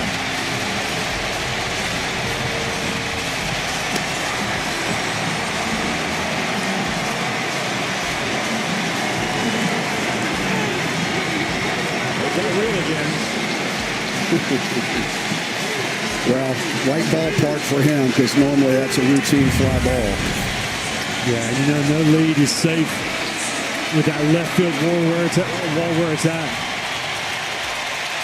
And you're lifting this over into the Crawford boxes. And how big those 2 add-on runs, that 5th and 6th.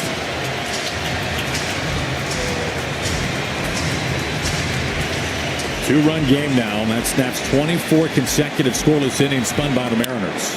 Ground ball finds Polanco. And that does it in the bottom of the 7th. But a 4 spot. Astros scoring for the first time this series. 2.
And Oker. Yeah, Oker, part of that back end of the bullpen. You see the 3.18, but much better in the first half. Had a low twos in the ERA. All of a sudden, the command was a bit of an issue the last couple of months. Tell you what, talk about some of those momentum swings. I know we're still looking at this 6-4, but man, all of a sudden, 2-run game, 2-out grand slam. His first career grand slam. Well, the Mariners have always been good about answering back. We'll see what happens here. And that slider is the pitch for Oker.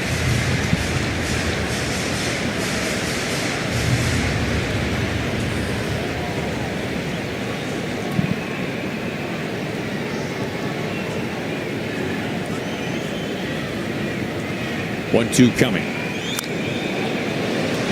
Popped up. Carlos Correa over at third base. AAA asked me if I would change my name from Sir Mix-a-Lot to Sir Mix-a-Lot. I said, why not? I'm more than a rapper, and they're more than just towing. Mix, hey.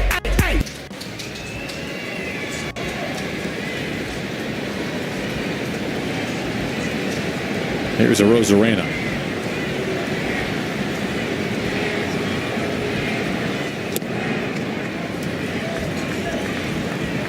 Cal due up next.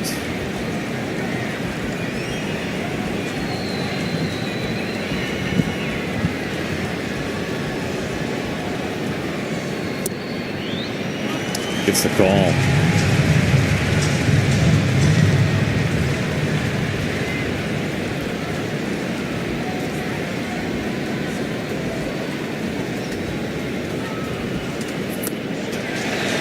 Oh, there's that slider. That's a filthy pitch, his best weapon. Yeah, he's hitting 150 against that pitch. Those are the righties and lefties.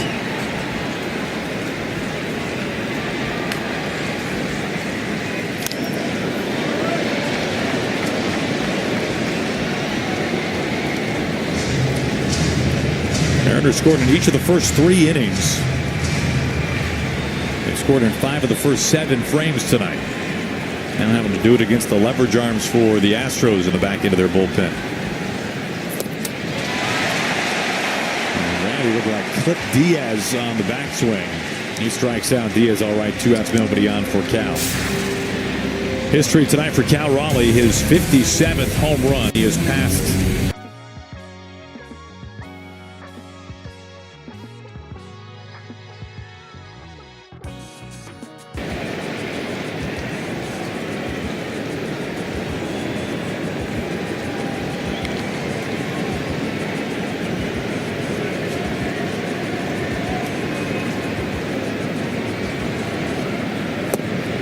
takes low for ball 1.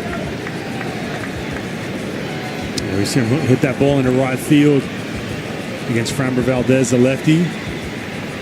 You see a lot of sliders right here. See something up. On the ground to Pena. The bullpen retires the side in order. To the bottom of the 8th inning, Mariners.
right now. Bizzardo through the 1 inning, back in KC through 2 innings last night, 25 pitches through the 6th and the 7th. Here he is, day 3. Mariners need 6 more outs. Good start, strike 1. You wonder if this is a situation where the Mariners just simply like this pocket of Bizzardo to what is Paredes, Altuve, and Caratini. Yeah, we saw him match up against him last night really well with that slider. That pitch right there. This is 3 straight days for Bizzardo and 2 innings yesterday. Munoz has gone the last 2 days. He has not worked 3 straight games this year. That could be part of it as well. And yet at the same time, we were talking about this last night, this is the time of year that you go 3 in a row. Absolutely. Unless there's a problem that we just don't know about and he needs a day. Absolutely. You know, you check in the afternoon. Usually the answer is when you ask, hey, are you good to go tonight? Yes, 100%.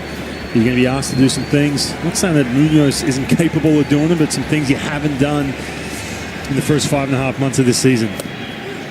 He absolutely handcuffed him. 96, locked him up over the plate. There's out number 1. Now, what a big out, too. Look, again, look at this bat. Paredes frozen. Probably looking for that slider because he's going to throw a huge percentage of them with 2 strikes. We saw George Kirby do it to Paredes. And now Bizzardo just challenged, middle of the plate. Protecting a 2-run lead. Here's Altuve, the Astros home run leader. Swings it one way in off the plate. He's done some damage against the Mariners this season. Already 3 home runs. They don't get foul balls up there all that often. Yeah, he's hit the Mariners well this year. Ooh, watch out now. Another antsy here after Cam Smith was hit by a 99-mile-an-hour fastball last inning.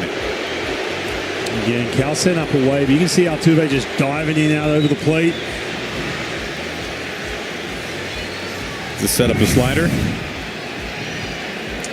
Yeah, I think so. Down the way. Get him to chase. Another healer. Pours it right over the plate. And you think about, too, with Bizzardo, too. I mean, this is really the first time he's been in this situation. So good last night. 2 innings. I love it. Whether it's done on purpose or not, give them a bow tie, make them feel uncomfortable. Don't let them dig in. Don't let them dive. Pitch with an attitude. Line, center field, base hit in front of Julio. And the tying run comes to the plate now. Oh, he just went back to the well too many times. And you got Paredes to freeze on that fastball where he challenged him, but again, getting a little too overzealous with that hitter at the top of the strike zone. Well, I'm surprised he never threw him a slider. Here's Caratini.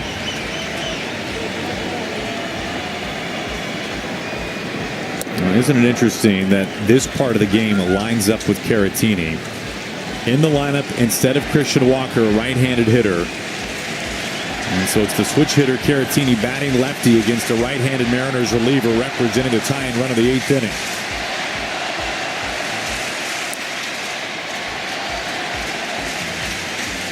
Bizzardo behind. We got Diaz on deck and then Sanchez, the lefty with Gabe Spire. Looks like he's probably going to be ready to face Sanchez if it gets to that. Grounder, fair ball. Altuve hits second. This kicks off the wall. Robles fields it there. Altuve held at third. And the Astros have the tying run in scoring position. So Caratini, who got the start tonight instead of Christian Walker, comes up with a big one-out double in the 8th inning. Yeah, this is big. And again, you can see where Cal was set up. Pitch kind of hung out over the middle of the plate.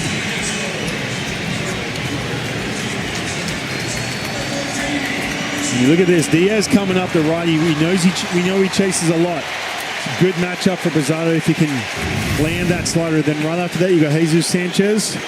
That'll be Gabe Spires left on left. Dubon running for Caratini. Unless, Goldie, a situation where if Spire comes in to face Sanchez, will you see a Christian Walker come up and pinch hit?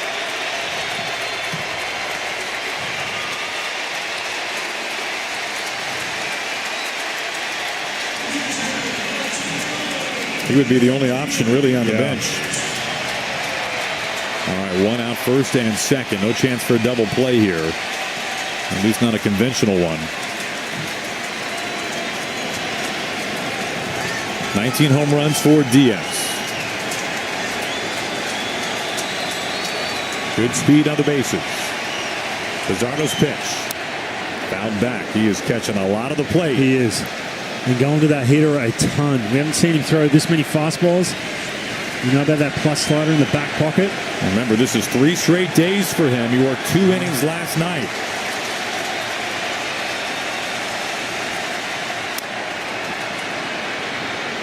There's that slider right there.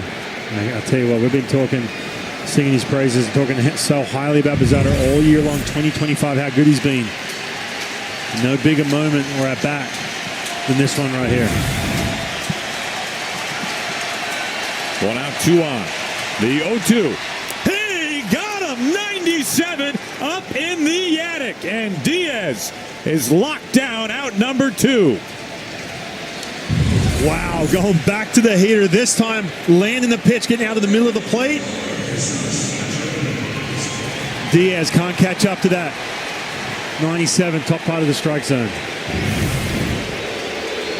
Spire coming on. Will there be a counter move by the Astros? We've got a pitching change.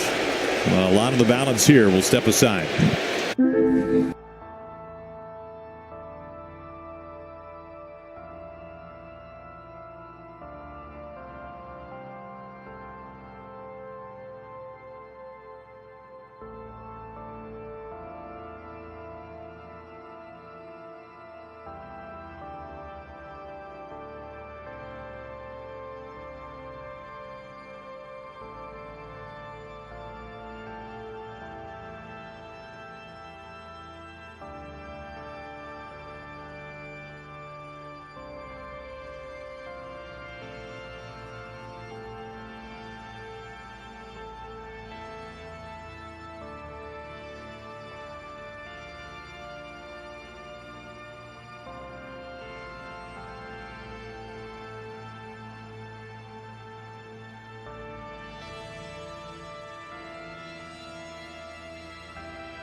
The go-ahead run with 2 outs in the bottom of the 8th inning. And Gabe can't hear. It is loud.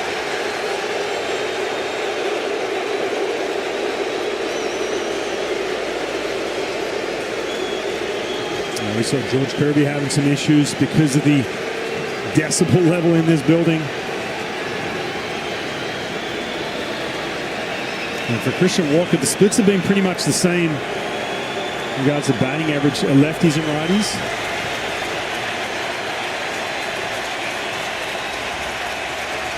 Tying run at second. 2 outs, bottom of the 8th inning. Spire's first pitch. 97 down and in, strike 1. And get after him. Getting that good count. And Christian Walker signing that 3-year, $60 million deal. Huge moment right here.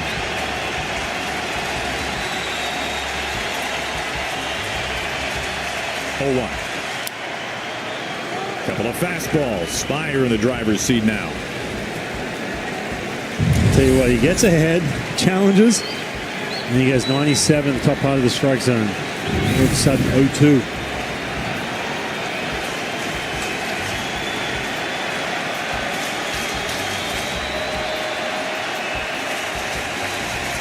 Spire fires home. 99! Gabe Spire just blew his doors off at 97 miles an hour. You talk about some big league pitching. Gabe Spire.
Back in this leverage situation.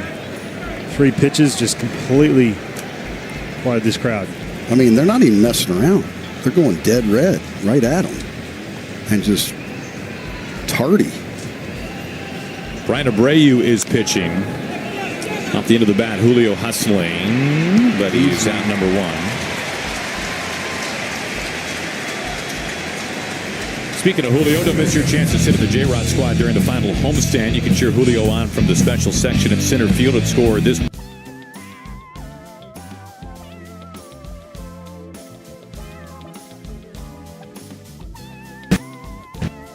Abreu is the acting closer right now for the Astros. Hader is on the injured list for the rest of the regular season, and then who knows about the playoffs. This is it right now. The Astros season, mathematically, what I'm about to say is not true, but you guys can speak to it from 2 dudes who were down in the dugout. The gut tells you that their season hangs in this 9th inning. Absolutely. Out to left, and it's caught. A leaping catch to Bond, flush in the game for Sanchez.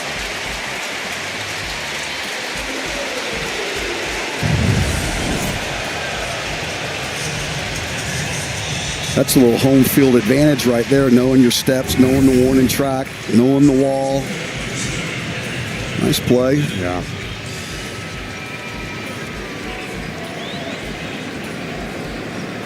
Yeah, Goldie, you're right. You're down by 2 runs. You got Brian Abreu pitching. No Josh Hader. We know about that. He's taking over that closer role. But man, this is it. You walked into this. Everyone knew what the situation was. You got to take 2 or 3, get that tiebreaker. Mariners are up by 2 right now. The Houston Astros stormed back, made this a game all of a sudden. And we know what Cleveland's already done. Right. My goodness, the manager gets kicked out trying to spark your team. They're throwing out everything. Polanco calls time.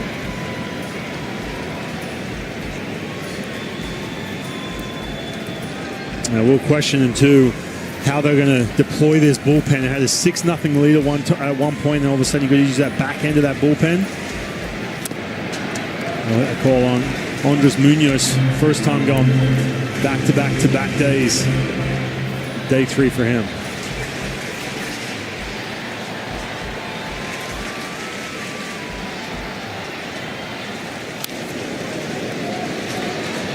Two and 2 on Polanco.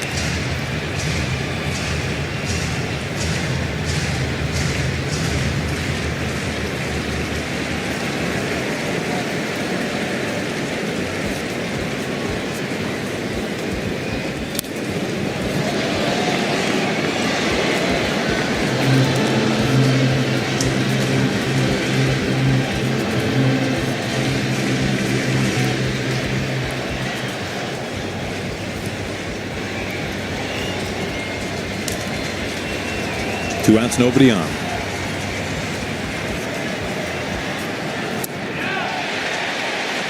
He goes around. We march on to the bottom of the 9th inning.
Munoz close it out and get that tiebreaker against the Astros. All coming up, we hope, in 3 short quick outs, guys. It has come down to this. Jake Myers, strike 1. It's the first time in over 2 years that Munoz has worked 3 straight games. You have to go back to September, early September of 2023. Being called on here to protect a 2-run lead and get the final 3 outs. And that hit Myers at 96 miles an hour. That's another hit batter tonight.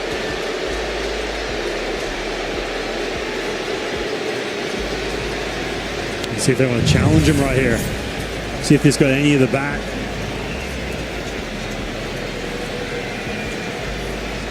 Yeah, get a closer look, see if that came off the hand or if any part of the bat. Ooh, maybe off the knob of the bat. This is a situation maybe you just challenge regardless, 9th inning. Well, the Mariners are challenging here. The ruling of hit by pitch. And it's 50-50. If you can get that extra look, that camera angle, something to turn this over, call it a foul ball. You know what happened last time the Mariners challenged late in the game in Kansas City. How that turned out. Get another look.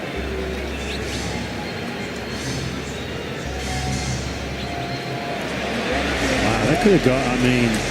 That looks pretty close. I mean, even if that gets in... Jay, you tell me if I'm wrong here. Even if it gets the knob of that bat, it can still ricochet and get that hand regardless, right? Did it hit the knob first?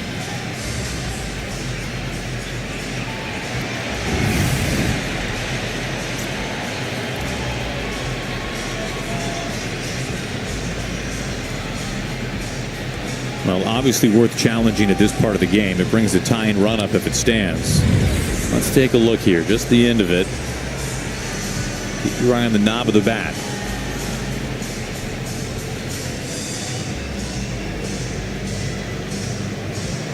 Man, got both, didn't it? I feel like it, yeah. I mean, I don't want to make the call, but man, it looked like it's still got the knob on the way to the hand.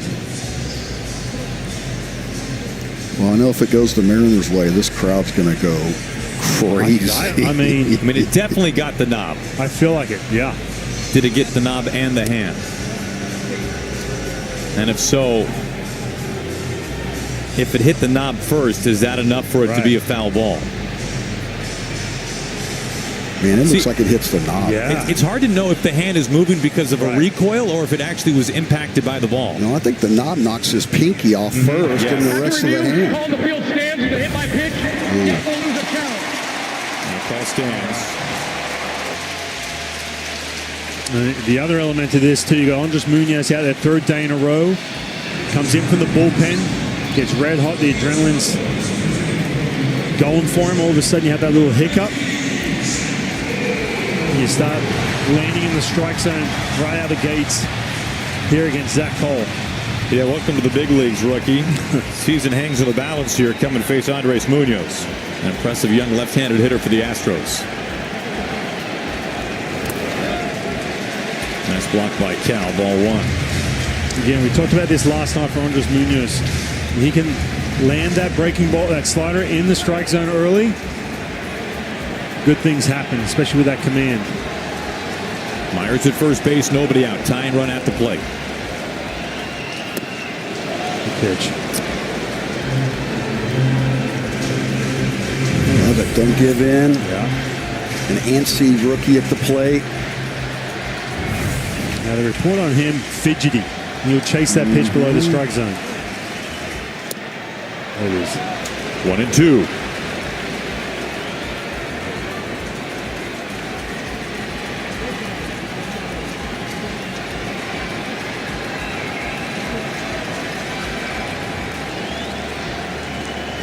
Munoz fires.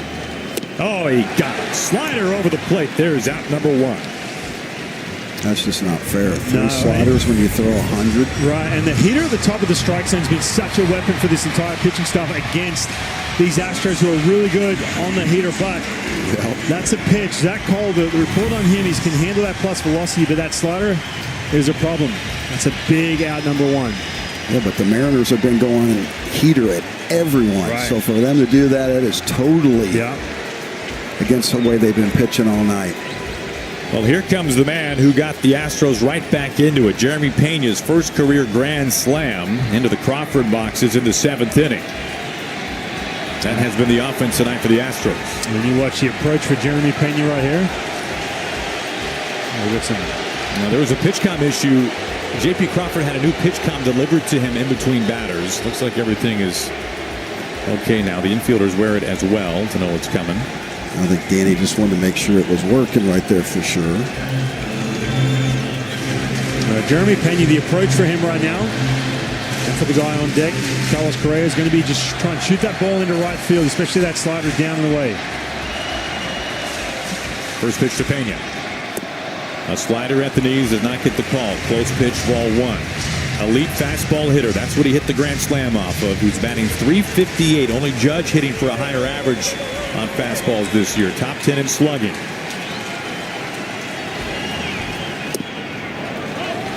Fastball down and away. 1-1. One of the few 300 hitters in baseball right now, Jeremy Pena.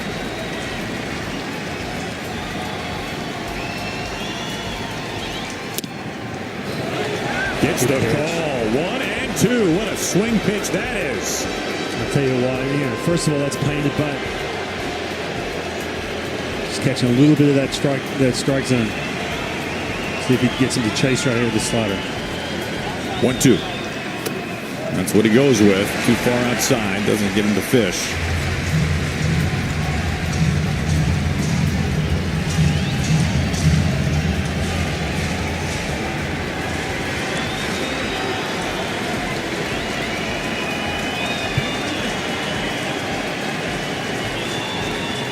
Two coming. Backed up on him. Full count. Again, this is where Munoz, that ball kind of comes out the side of his hand, pulls off of that pitch.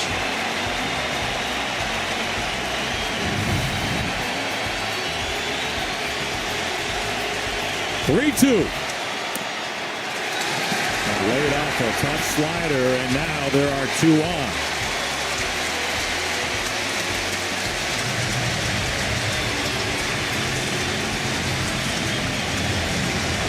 So a hit batter and a walk.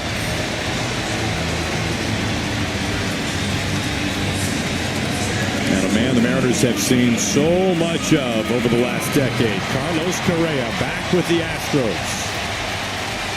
He is the winning run at the plate.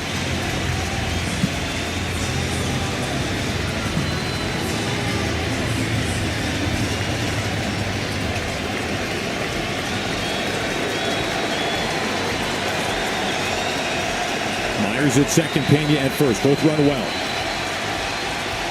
1 out, 2 on. Bottom of the 9th inning. Strike one. And keep in mind too, for Munoz, this is day 3, so that command's going to be maybe a little shaky. He's running on fumes right now. Just got to keep executing those pitches, landing those sliders. Fly ball, gap, right center field. Double him up at second. Victor Robles makes the catch. Yes. And that is the ball game. The biggest series win in a lifetime for the Mariners. Think it's easier? Victor Robles, strap a cape on that man. I mean, we were missing Victor Robles for a long time after that shoulder injury. Thinking about the impact once he came back, nothing bigger than that play right there to finish this game. And what a play by Julio out there to avoid the yard sale. I mean, what a play. Wow. The Mariners are guaranteed to leave Houston in first place in the division. This has been the biggest 48 hours this franchise has seen in forever. Yeah, I mean, you think about this game, right? You get those first 3 runs quickly off Framber Valdez. You got George Kirby, who's been shaky of late. He was so good through 6, but the Astros answered back late in this game. And you got Andres Munoz on the mound for his 3rd straight day. Looked like he was maybe running on fumes, and then that man, Victor Robles, comes up with maybe the biggest play of the year right there. I mean, you think they're excited? Listen to them, man. That is like, oh my goodness, this team just continues to find ways to win. Unbelievable. As the Mariners have won The Astros now find themselves outside of the playoff picture with the Guardians sweeping a doubleheader today in Minnesota. The Mariners winning the first 2 games here. The Mariners are in prime position to win their first division title since 2001. Yeah, in a division where the Houston Astros have reigned king for nearly a decade too. Now all of a sudden they're on the outside looking in, and the Mariners all of a sudden in the driver's seat. These guys, that's a heartbreaker for them guys.